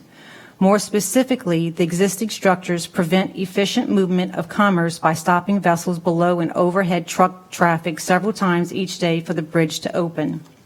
This project is an ideal candidate for the infra grant, meeting each of the criteria established by the U.S. Department of Transportation under the Trump administration. First, the project supports national and regional economic vitality by eliminating delays in commerce for both trucks and vessels associated with the current movable bridge over the internationally significant GIWW. Of particular importance are the crossing major access implications for 2 nearby refineries, offshore oil and gas facilities, and other facilities. The new structure will provide much-needed and unimpeded direct access for the Naval Air Station Joint Reserve Base New Orleans, which lies only 4 miles south of the structure and serves as each branch of the U.S. military, including the active duty, reserve forces, and National Guard. As it relates to the leveraging federal funds, the application does so with the strategic use of public-private partnership with the infra grant funding will serve as only up to the 40% of the total project cost. The remaining funds needed for the project will be a new revenue for transportation generated by tolling, along with the Metropolitan Planning Organization contributions and other existing funds. Of note is that DOTD will reserve the infra grant award for capital construction costs only, utilizing the other aforementioned sources of pre-construction operations and maintenance cost. And it goes on. I'm not going to keep reading, but to me, this is the signature that we needed, the state needed to get that signature from our director, our Port Authority Director, Sandy Sanders. So this is exactly what this legislation is about, is a written signature. So to me, after speaking with other legal advice and opinions, is acceptable. So I cannot chance the idea of us losing in court and wasting taxpayers' money for a written agreement that we have on file. So that is my reason why I can't support this particular legislation, but I'm assuming if we had other legislation out there with other avenues, would be acceptable. But because of this particular legislation, how it's written, I cannot support it. Luckily, us 9 up here are the voice of the port, not him. Mr. Chairman? Please. Ms. Newberry, 2 points that I'd like to clarify your comments. This board, with the 3 members on it prior to your appearance here, did not vote to support any project of this magnitude. So they did not, you have a resolution to show that we supported that. I'd appreciate you producing that, but we did not vote for that. Y'all supported the grant, which was tied to the tolls. Is that correct? No, it's not. And now, however, if we are going to extrapolate that letter as support from the port, and if Mr. Sanders is going to stand behind that and testify to that, I'm going to ask for your resignation. Thank you. Because that is not the intention of this board, was never the intention of this board, and if you've done that, we've got a serious issue here. Because I've asked you in the past, were there any documents that gave that permission? Your answer to me was no. Now, I'm not sure what this board wants to do, but that letter to me does not represent a compliance with the law for a written agreement between this body. And so I would still say that you should vote for this resolution and let the judge decide whether or not that is appropriate, because that letter has no legs to stand on. Has no support from this board to support that. So it's a serious situation we are here with, Mr. Sanders.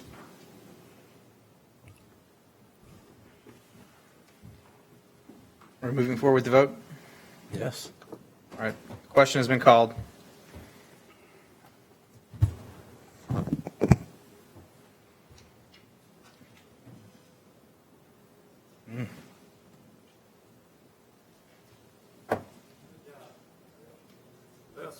You failed. Yeah. And I hold true to my request for your resignation, Mr. Sanders. Laugh, yours is coming next. To the people of Plaquemine Parish, I'm truly sorry for you. Mr. Rousseau, can you put your resolution in to terminate Mr. Sandy's contract? I think he's violated, they've sued you. They don't think you have authority. They go around you every time you go around. Point of order, sir. Can I address you? Point of order. So, I'm sorry. You'll have to at the next appropriate time. Okay. Moles. You don't think about running for office. Make a massive disservice to the Next item. residents of Plaquemines Parish just happened. Item 6C, a resolution of Plaquemines Parish Council as the sole governing authority of the Plaquemines Port, Harbor, and Terminal District to amend and as amended readopt resolution number 21-158, authorizing and directing the executive director to engage in the Miller Natakis Group and otherwise to provide with respect thereto. Commissioner Roussel. Yes, I'll offer as filed. I'll second it. Any questions from the board? This is for clarity around the grant writer's contract. Any questions from the public? All right, hearing none, we're moving to the vote.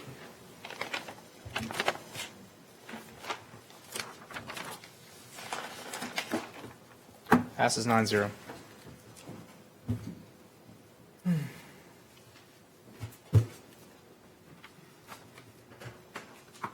Item 7A, there are none. 7B, presentation and discussion by plenary in regard to the Belle Chase Bridge. Commissioner Karnovich. I'll often ask for plenary to come up.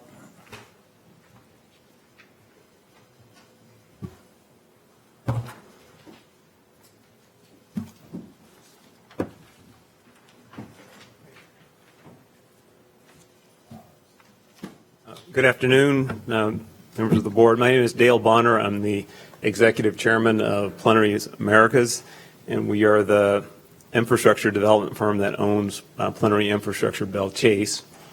That was a project company that was formed about 3 years ago to respond to the state's request for proposals for the project that you've just been discussing at length. We were invited here this afternoon to talk about really who we are and what we're doing and what's going on with the project. And so that's what we're going to endeavor to do over the next 15 or 20 minutes. And then we'll be happy to take any questions that you may have about our work. One thing I would say about Plenary is, we are one of the most successful infrastructure development firms in North America. And one reason for that is because we have a tradition and a commitment to the principle of continuous improvement. And what that means is that when we are monitoring our own operations and evaluating our progress, we also pay very close attention if we happen to fall short on something that we are responsible for doing, and we try very hard to own that and to look for opportunities to improve. And I start with that point because the first thing I wanted to do was to offer an apology, first take some responsibility and offer an apology to this board, both in your capacity here at the port, but also as in your capacity as members of the council, with regard to the Hogs for Cause, the aftermath of the Hogs for Cause event that occurred over the weekend of June 4th and 5th, I believe, or thereabout.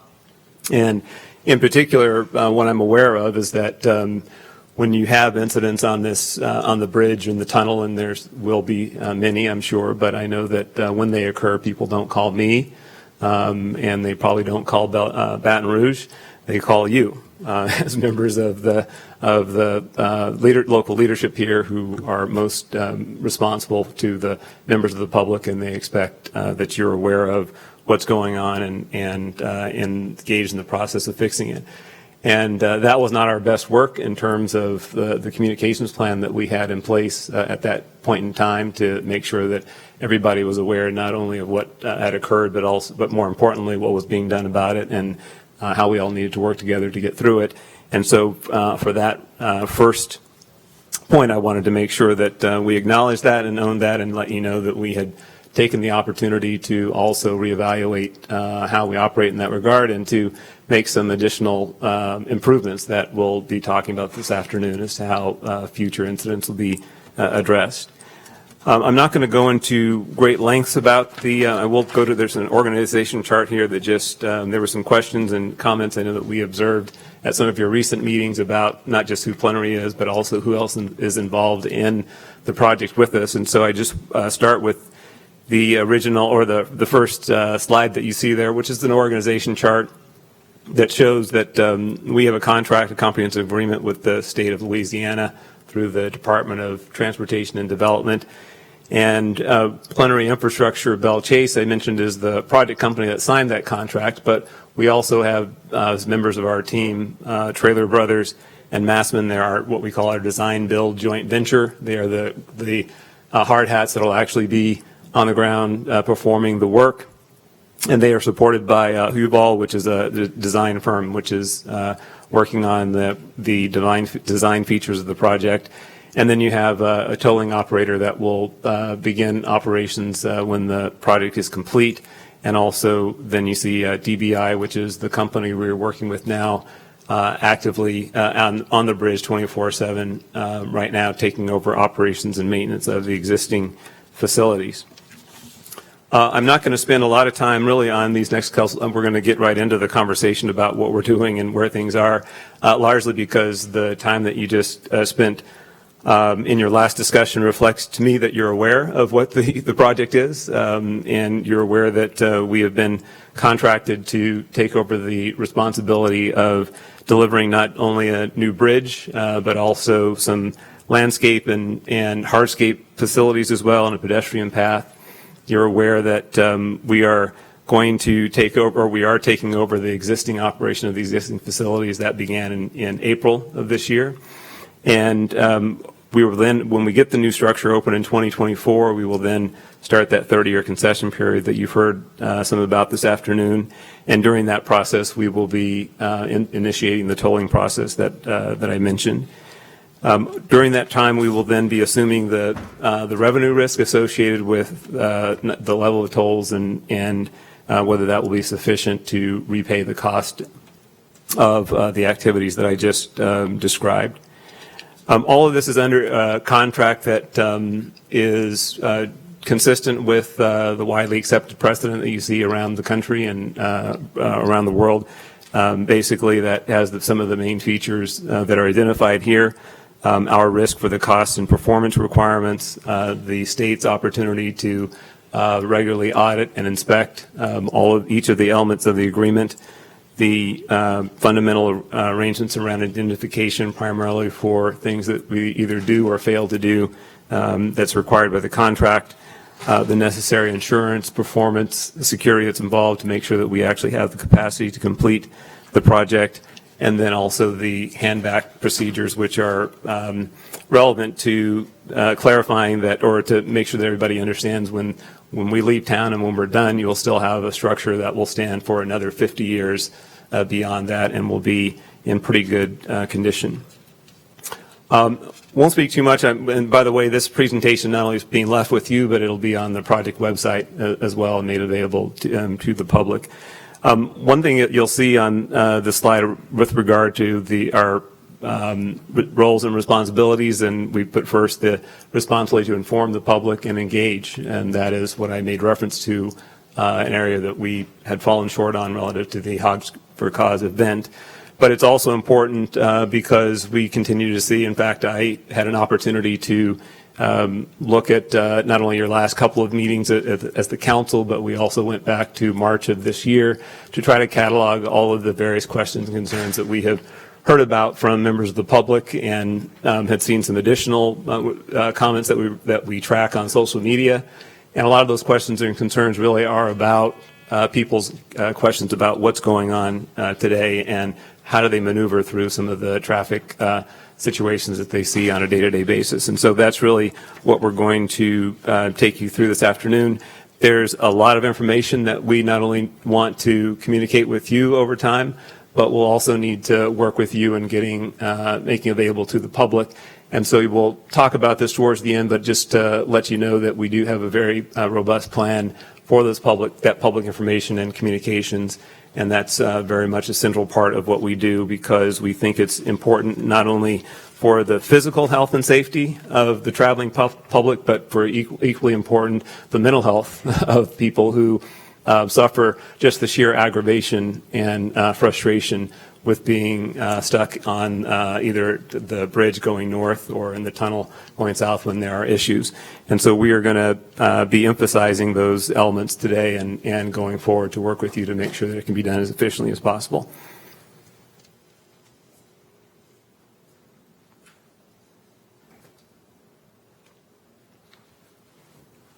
Thank you, Dale. Thank you, Council. My name is Dennis Covington. I'm with Plenary. I'm on our project delivery side of the business, so more focused on delivering the actual project once we're moving forward. And just going to walk through a little bit of the high-level overview of the schedule that you see on the screen, and probably touch on some of the activities that are going to be transpiring over the next 6 to 8 months that you may see out there. Won't dig into the weeds because I know we're going to have additional outreach in specific areas when activities are going on. But in general, we're in this graph, we're in the dump truck portion of it. Construction's starting out there on the project, and all of you that have driven through it are seeing that. For the past year or so, we've been in the design phase. We got the notice to proceed at the end of 19. So 2020 was a year of delivering the design, pre-construction activities, and making sure that the contractor was ready to go to work out there. Spring of this year, they started some construction activities, hardening the site, driving some physical piles, having the cranes up in the air and such. What's going to transpire now is for the next year and a half, the work on the bridge is going to take place, and the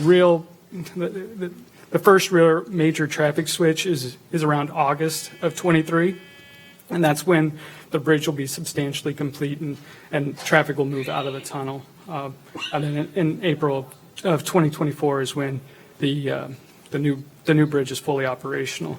So for the next 6 to 9 months, say the bridge is going to be being constructed as the main activity. There's not going to be a lot of activity on any other roadways. Roadwork's going to kind of happen mid next year or early to mid next year. But the bridge is broke up into 3 main pieces that the contractor is focusing on, and it's the southern piece is the first order of business, and the activities that are going to be going on there are starting in the kind of the Gore area and the Tunnel Road between the existing bridge, LA 23 northbound and southbound, from the middle, working their way back to the GIWW.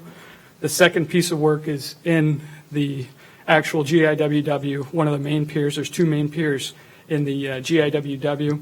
That's work's going to be going on that first pier into March, and then the north piece that's where all three going to be going kind of concurrently is starting in the middle of the park area, driving piles and moving those back towards the GIWW. So that's kind of the 6 to 8 months as far as the main bridge construction. Visually, what you'll be seeing with the cranes and things in the area. The only roadway work that's going to be going on in the area is some temporary widening, asphalt work to move traffic a little bit around construction activities. That asphalt work is going to be done on the east side, the railroad side of the project, to be able to facilitate some of that. So I think I hit on a lot of these design and construction update topics, but in general, we're greater than 80% complete with the design. We've got pre-construction activities of right-of-way acquisitions and utility relocations, and the only other kind of major plan that is still out there is the tunnel decommissioning plan that is currently in progress and being developed with the Corps of Engineers for concurrence. I think I hit everything else there. Just a few things, because we understand that with these old structures and everybody sees this massive amount of activity and construction equipment mobilizing close or nearby these existing facilities. There's concerns with safety that some of those, maybe the tunnel can't handle all that work around it and such. And I do want to say that there is extensive consideration by the engineers of record and some requirements in the contract associated with making sure that, those structures remain intact and undamaged during the construction process. And we're doing that in many ways, but monitoring daily and drive-throughs and parts of the O&M process, which a colleague will speak of a little later. But the primary method that we're utilizing right now is monitoring, and it's really in four different categories. One, we're monitoring the tunnel itself, and there's some existing construction joints that were mentioned earlier today. We have monitors on those construction joints in 6 places, and they're monitoring to a tenth of a millimeter. We're monitoring the structures themselves, if there's any movement constantly, and we're monitoring those in 12 places on each of those, and those monitors are monitoring to a thousandth of a foot. We're also monitoring the vibration of any of the pile being driven into the ground, and we have 5 monitors around around those activities. We've actually driven the piles closest to the tunnel. It was around 92 feet from the tunnel, and we were well within the bounds of any kind of vibration tolerances. So we'll continue to do that. And then the fourth item, as far as monitoring that we're currently doing, is monitoring the existing pumps in the tunnel. And we're doing there's multiple things that are being monitored in those pumps. How much they're on, how much they're pumping, the temperatures outside, the levels of the GIWW, and just trying to make sure if there's any variances in that we can assess. If there's something different, we can address it. We're also, one other thing that to note as far as the safety measures, is there was extensive site surveys and inspections of the existing structures prior to doing any construction and prior to taking over any operations.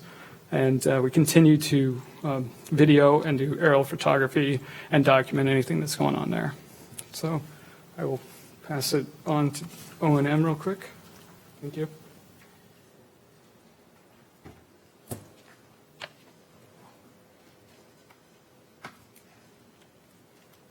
Hello, my name is Christian Guevara. I'm with Plenary. I work on the operations side of our business, focused mainly on the operations and maintenance, both during construction and in the long term. Just wanted to kind of reiterate what Dale and Dennis had said. You know, we here since April of 2020 have been operating the bridge and the tunnel, the existing bridge and tunnel, since 24/7. So we do have operators out there. We do have maintenance forces that work out there, and in the after hours or during the weekends, we do have on-call personnel with our partners at DBI that respond if there are any issues. I did want to talk about just generally during the construction period, the scope of work that we do during are related to operations and maintenance. So first and foremost, we do operate the bridge for vehicular and maritime traffic to maintain that through. We do, as Dennis mentioned, do a safety maintenance patrol daily. So we're identifying things like potholes, or if the grass is getting long, or certainly if we see anything different over time. We also are doing the tunnel cleanings and the mowings and repairing equipment when necessary. I did want to talk briefly about some of the recent incidents. You know, we from June into July, we did have some incidents that caused disruptions to the traffic, and for that, we certainly apologize. We've been working hard to identify the causes of these issues and mitigating them as they come along. One other distinction I did want to talk about is the periods during the construction period and after the construction period. I know earlier we referenced, after partial completion. That becomes the operating phase of the project. There's two main distinctions here. During the construction period with relation to the existing structures, with major maintenance, which is kind of the repair, replacement of different pieces of equipment, we do collaborate with the DOTD on solutions if there are problems or big things. Certainly the DOTD has been more experienced around this specific infrastructure over time, and so they do collaborate with us. And similarly, during the construction period, we have the 24 hours a day, 7 days a week presence, which is going to be typical throughout. The main distinction after, which is what we talked about, is kind of the transfer of the new infrastructure, and that becomes the responsibility of PIBC. And so for major rehabilitations and interventions with the infrastructure, we are responsible for that. So that, like specifically, we're talking about bridge rehabilitations or pavement overlays throughout the term. That was mentioned earlier. This is also still a performance-based agreement, and I did want to talk briefly about that as it relates to O&M. So when defects are noted, we do have a performance table that's located in the agreement that talks about our times for incident response or to respond to any sort of defects. In this example, we have 1 hour for incident response, which, we build our staffing associated with that to make sure that we can ring the bell when that happens. Additionally, for this specific example is with relation to existing facilities. We have a full response within 24 hours, and we have to mitigate and repair within 7 days, and a full permanent repair within 1 to 6 months for various pieces of infrastructure. With that, I'll pass it to David to talk about the next piece.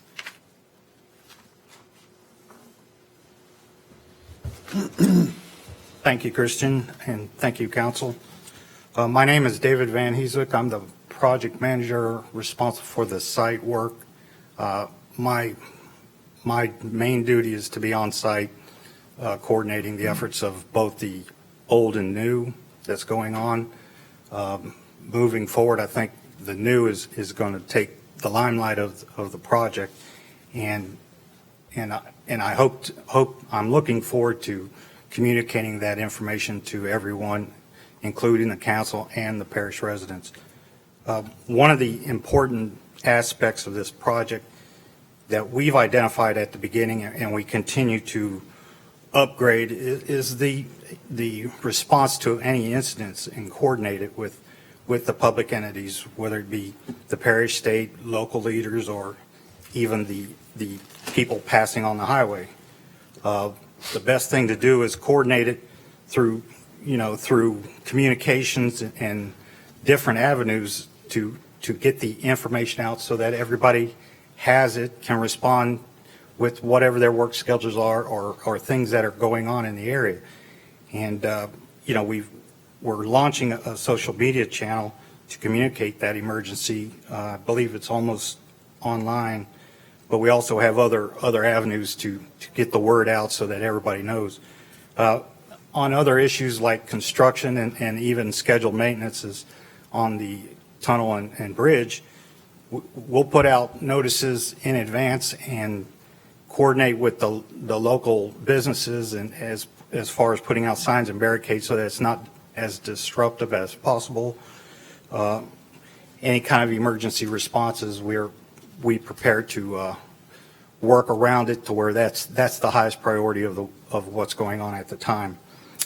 We also, whenever there's a planned event, whether it's project-wise or even community-wise, say the Blue Angels Air Show, we hope to have a good rapport with everybody in that whatever we can do to assist that coordination of getting traffic in and out, because I understand people wanting to leave, they all leave at the same time. They don't necessarily come in, but they all leave at the same time.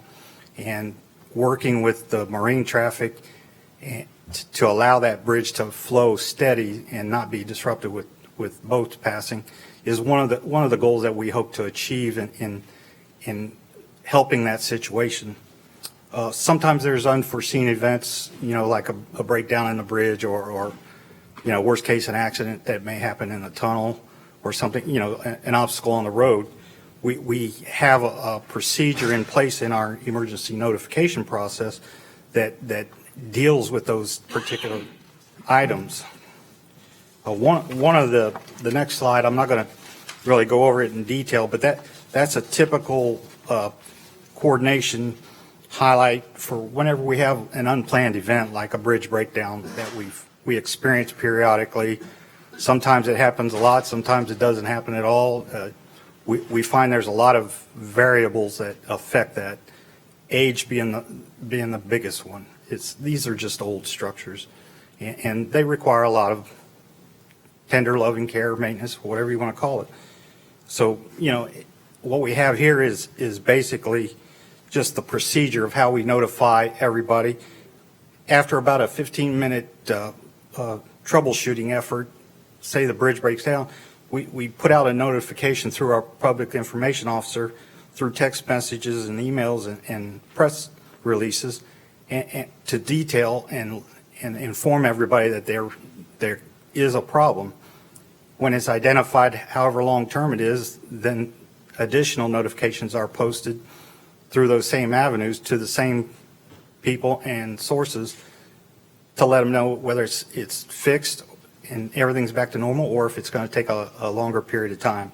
But in any event of any of those instances, we do put out a final notification to let everybody know that things should be getting back to normal for the regular use.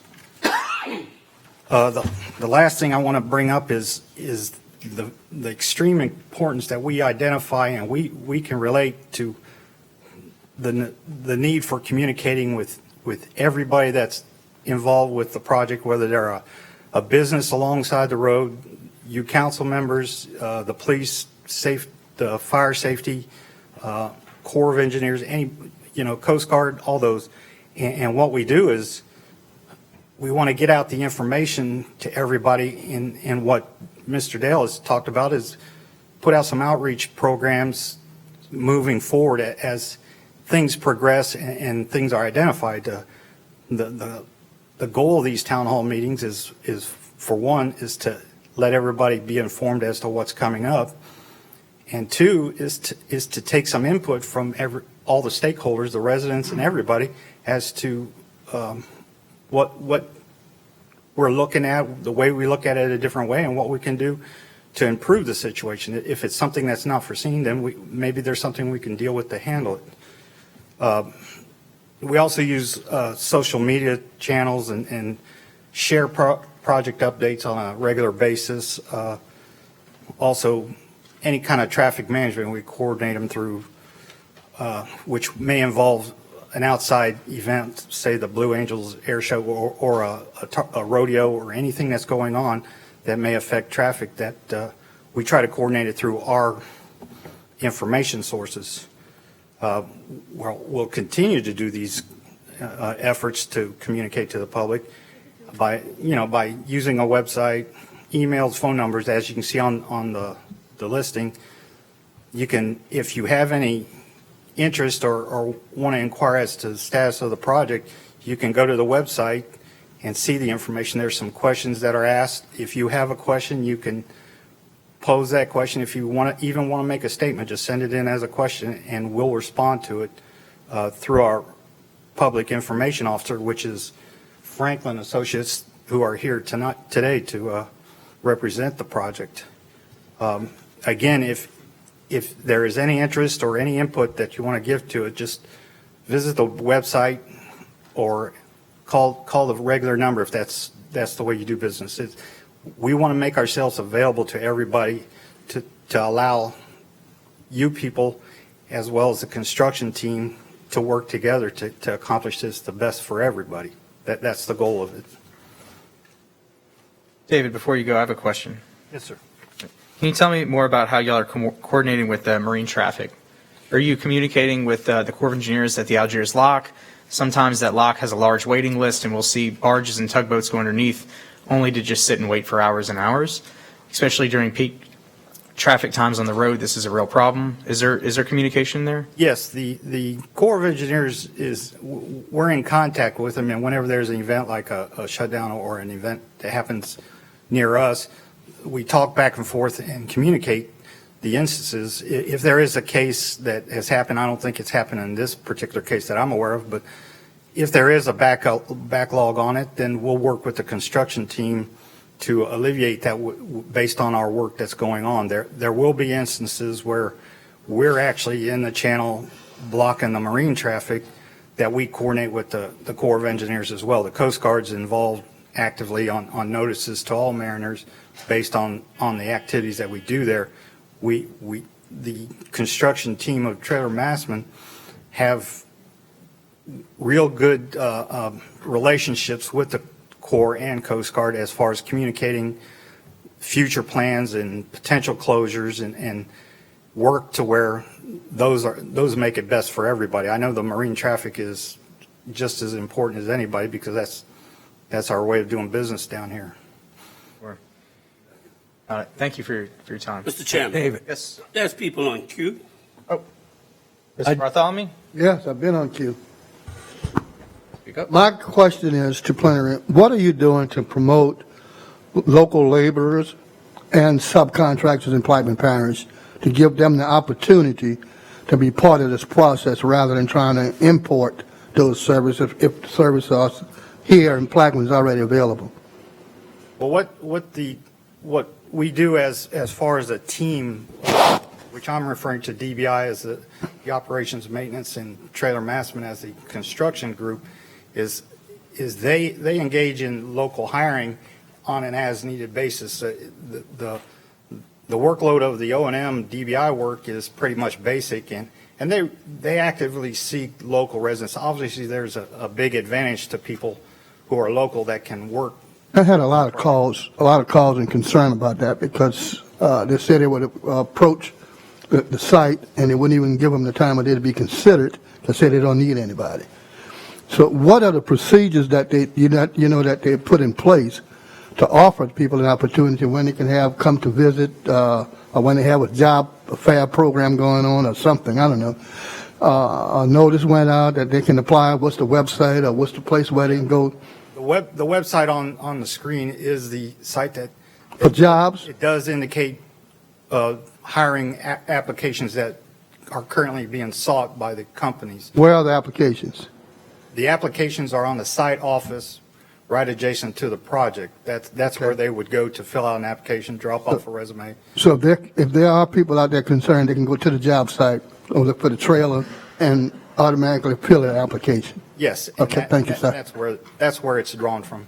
as well as the subcontractors. Yes, sir. Thank you. Mr. LaFrance? Yes. How many employees do you have on the job site presently? Currently, the DBI has 7 employees. The majority of them are bridge tenders. There are 3 people that are involved in maintenance. They also use subcontractors to help, follow up on repairs and things like that. If things get to be, the equipment's old, and sometimes it takes a more experience or somebody who has experience with the older equipment to do that. As far as the construction end, they're in the current labor force right now is, I would say it's in the 40 to 45 range. The majority of them are hourly workers, and they also have a full staff of engineering, supervision, support personnel on the project currently. How many from Plaquemine Parish? How many for Plaquemine Parish? I would have to. About 15% of the workforce is from Plaquemine Parish. Now, the remainder of them are from the greater New Orleans area is around the 80% range. But everybody who's associated with the project lives in the region, either temporarily for the project or live here permanently and are working. I have a relative that went over there approximately 6 times. Every time he went over there, they promised him 3 weeks, come back in 3 weeks. He came back in 3 weeks, and he'd been in construction for at least 40 years. He spoke to a gentleman by the name of Ricky Mars. Are y'all familiar with him? Yes, Ricky Mars? Yes, he's a project superintendent. Was promising. A gentleman from this parish. Now, at the last council meeting, they told us that the P3 projects, that they was interested in hiring local people. However, speaking to my relative, that hasn't happened. So are we going to hire more local people? Yes, the intent is to hire as many local people as possible. That's the intent. The skill level and what these people do and the positions that become available are determined as they needed it. The crew is going to build up to a number of personnel and then filter down as the project completes. But they don't hire a bunch of people at one time. They hire them as they come, and if there's a need for replacement of anybody who didn't work out with the project. Do the people from Plaquemine Parish be given any preference? I think so.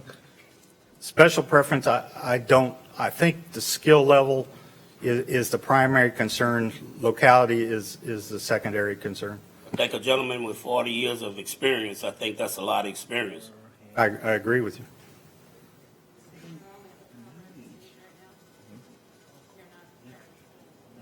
Yeah, currently, right now, currently the project is in the pile driving, which is in the first quarter of the project. As concrete work, rebar, and the bridge comes out of the ground, that's when the force level increases as far as number of people working on the project.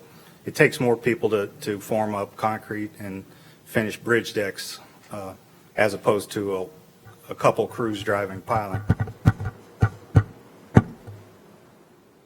I also had a gentleman from this parish who had years and years of experience, crane operator. He came and saw me also, complaining that the local people are not being hired. I'm not going to say exactly how they told it to me, but they were very concerned whether or not all the people that was on the site, whether or not they was Americans or not.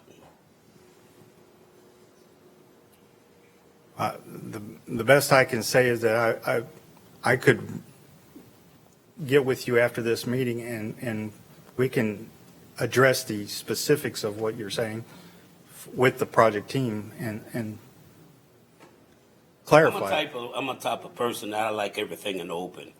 Getting with me after the meeting doesn't do me any good. My people like to hear things out in the open. Okay. Yeah. One thing I would suggest also, I know there was an interest in having plenary attend either every council meeting or on a regular basis in some form, and we would very much like to take that opportunity if it's available. And one suggestion would be to have as a standard report as a part of that presentation, not only a discussion of the opportunities that are available, but that's the opportunity to also further ask questions as to things that may not, that may look amiss. One other thing I think you may have picked up from the conversation is that it's a good time to be asking these questions and for us to be getting the information out, because the real intensity around this project is really going to be ramping up over the next 18 months. And so that would be the time when there would be the greater need for more people on the site and more of those opportunities coming. So I'm not in a position to speak to the specific examples that you raised, but I would offer that opportunity to make it a standard part of the discussion so that you get some information on a regular basis. Wasn't plenary advertising that they was planning on having a job fair? Yes, I believe Has that happened yet? I'm not aware that beyond to get to where we are now with the minimal workforce that we've had, but it is part of the That's either a yes or no. Did plenary had the job fair yet? Well, I don't believe that we've had the job fair as of yet. I'm telling you that That's a no? it's a no on the job fair. It's part of the plan. So is plenary planning on having a job fair? Yes. You know when? Do we have the specifics on those dates yet? I know it's part of the plan. I'm not sure that there's a date set, but we're certainly committed to making sure that everybody knows when that will be. Sure. This is Leatrice Dupre, who is the public information coordinator from That's Franklin right. I think Associates. I spoke to her previously. Yes, sir, you have. Hello, everyone. There is a job fair that we're planning on participating in. It's going to be co-hosted by PABI as well as the Tri-Parish Works. And I've already contacted the gentleman in charge, Mr. Shea at Tri-Parish Works, and he's already forwarded us over the information in reference to being participants. So we will be moving forward with possibly participating in that particular upcoming job fair that's already scheduled. Could you please email and let me know time and date and where? Definitely. Thank you. You're welcome. I'd like to thank y'all for coming today and giving the presentation. Also like to thank David for coming to the rodeo this past week and supporting us. I appreciate that. And another thing with the job fair, I wish y'all would go through us instead of PABI, because PABI has no political ties to the parish. They just an organization. We certainly appreciate that feedback. I mean, it's how communication and information works in every community is certainly different, and so that's really an opportunity for us to really take some cues from you as to help us to refine and improve those plans so that they best fit the needs here of the parish. And then I have one other question for either somebody from plenary or Mr. Wilson. I'm tired of people asking me questions about the neutral ground through Bell Chase. Can y'all give some information about that project?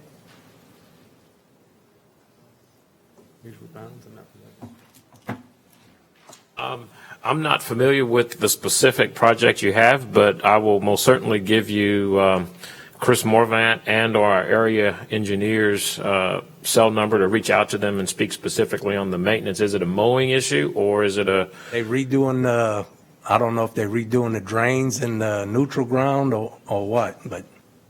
And is it in the vicinity of the bridge? Bell Chase and Woodland Highway.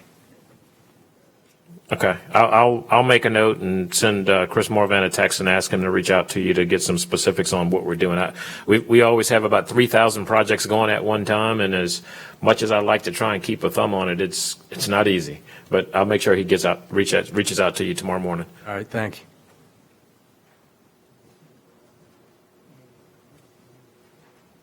you. Any other questions from the board? All right. Members of the public? Rob Forshade. Okay. I guess my comment here is with regards to, I guess, Pa B, along with our illustrious director of the port and the deputy, in support of this project. I guess that would be why they wound up on the totem pole for discussions. And I guess they don't see a reason to come to this council. Goodness gracious, there's so many questions. I just this project is being manned from an open shop standpoint or a union standpoint. I'd like to know that answer. It's going to be kind of hard to hire some local guys if they're hiring union labor, and union labor is only going to come out of your union shops, and this would be. I'm not sure how many union hands we have in the parish of Plaquemines that deals in construction, road construction projects. I'd venture to say it's not very high, very low number. So I'm not sure whether we're utilizing union labor or open shop. That'd be one of my questions that maybe somebody can answer. I'll leave it right there. I think there's been enough comments up here in the front. I will say this in closing, that the three that voted against this particular suit, I hope you get beat. I will do everything I can to remove you from this council. And I'm amazed that you lay your hands on a Bible and swear to support the people of this parish, and yet you neglected to vote the will of the people. Rob, while I probably Thank agree you. with you, we need to stay on topic.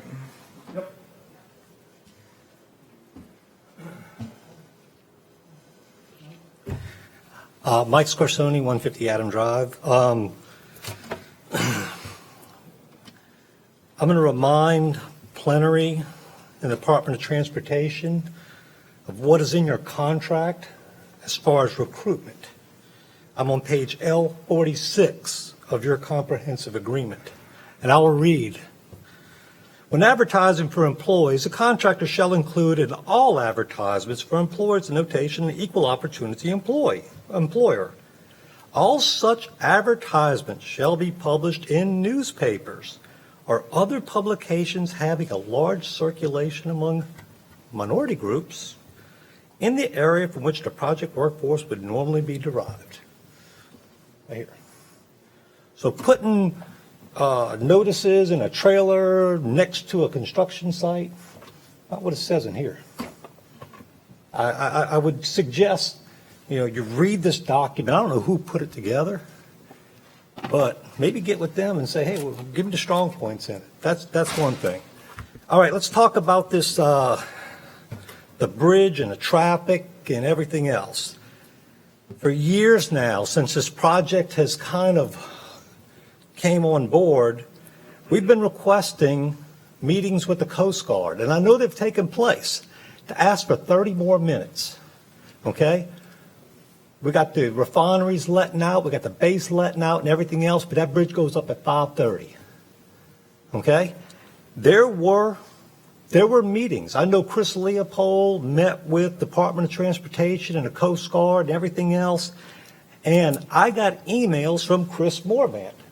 Chris Morvant now essentially said, yes, we had a good meeting. I should know something from the Coast Guard. Over a year ago, I have emailed Chris Morvant many times. But you know something? I'm feeling Mike Scorsoni is an ignored person from the Department of Transportation now because of my stance on this particular project.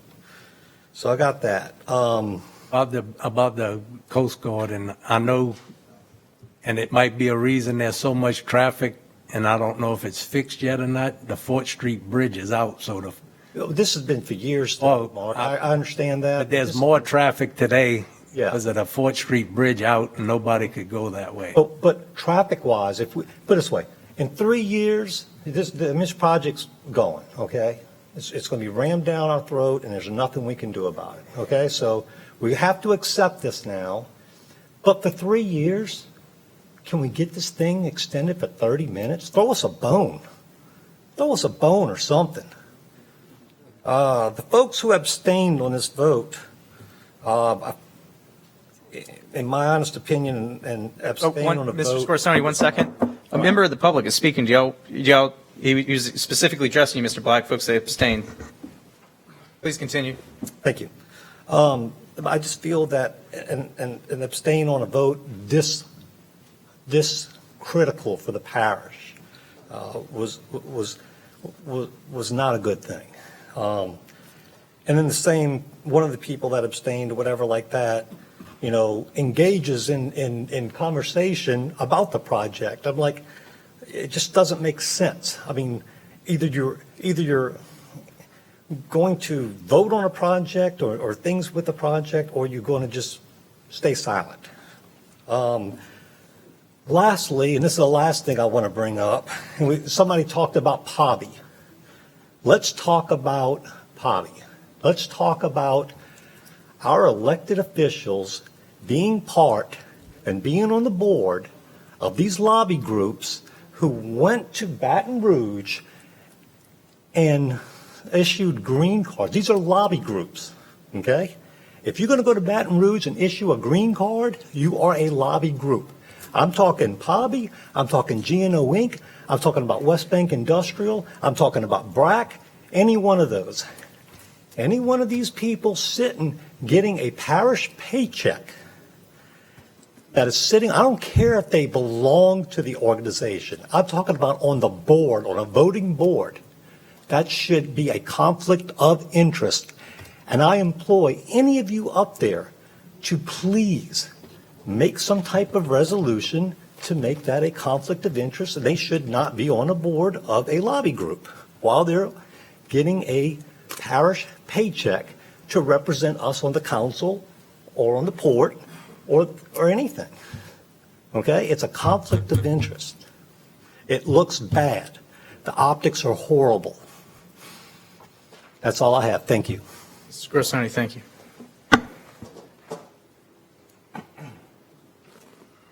Paul, are you on the board of POBI? Are you on a GNO Inc. board as well? I serve right now as the chair of the Next Gen Council for GNO Inc. Yes. Do you view those as conflicts? No, sir. We may have some legislation forthcoming. All right. Any other questions from the public? All right.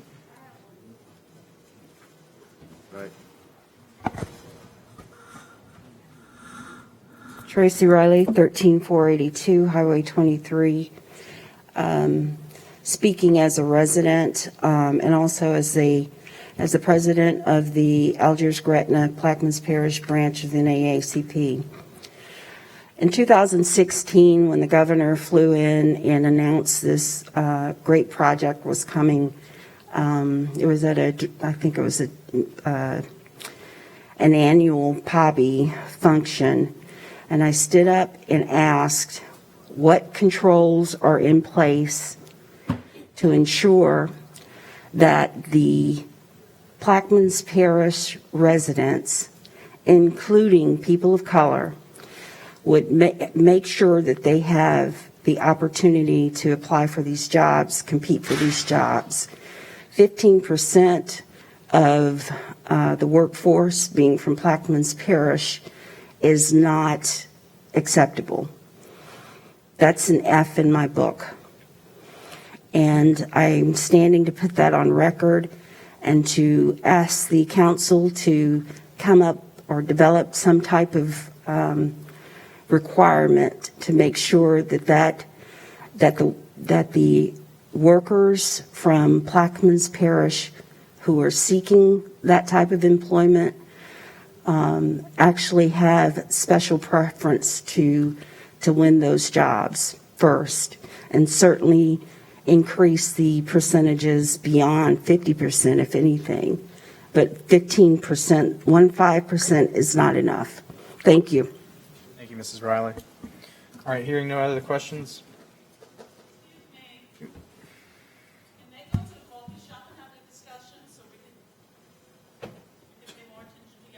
Got it. Okay, we're not hearing any feedback, but we'll have Mrs. Robin make sure that folks can, or Mr. Steve make sure folks can hear. My apologies. We're not hearing anything up here. I would have definitely said something. Next agenda. Moving on to the approval of the minutes. Item 8. Item 8, approval of the July 22nd, 2021 meeting minutes. Offered by Kognovich, I'm sorry, LaFrance, seconded by Russo. Machine's going to be open momentarily.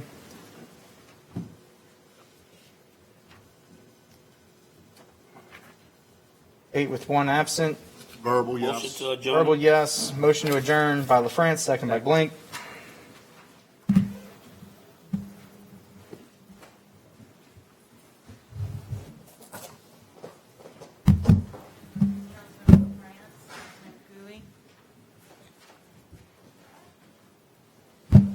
All in favor of adjourning? I'd like to call this meeting of the Plaquemines Parish Council, serving as the sole governing authority of the Plaquemines Port Harbor and Terminal District on paper, to close at 5:43 p.m.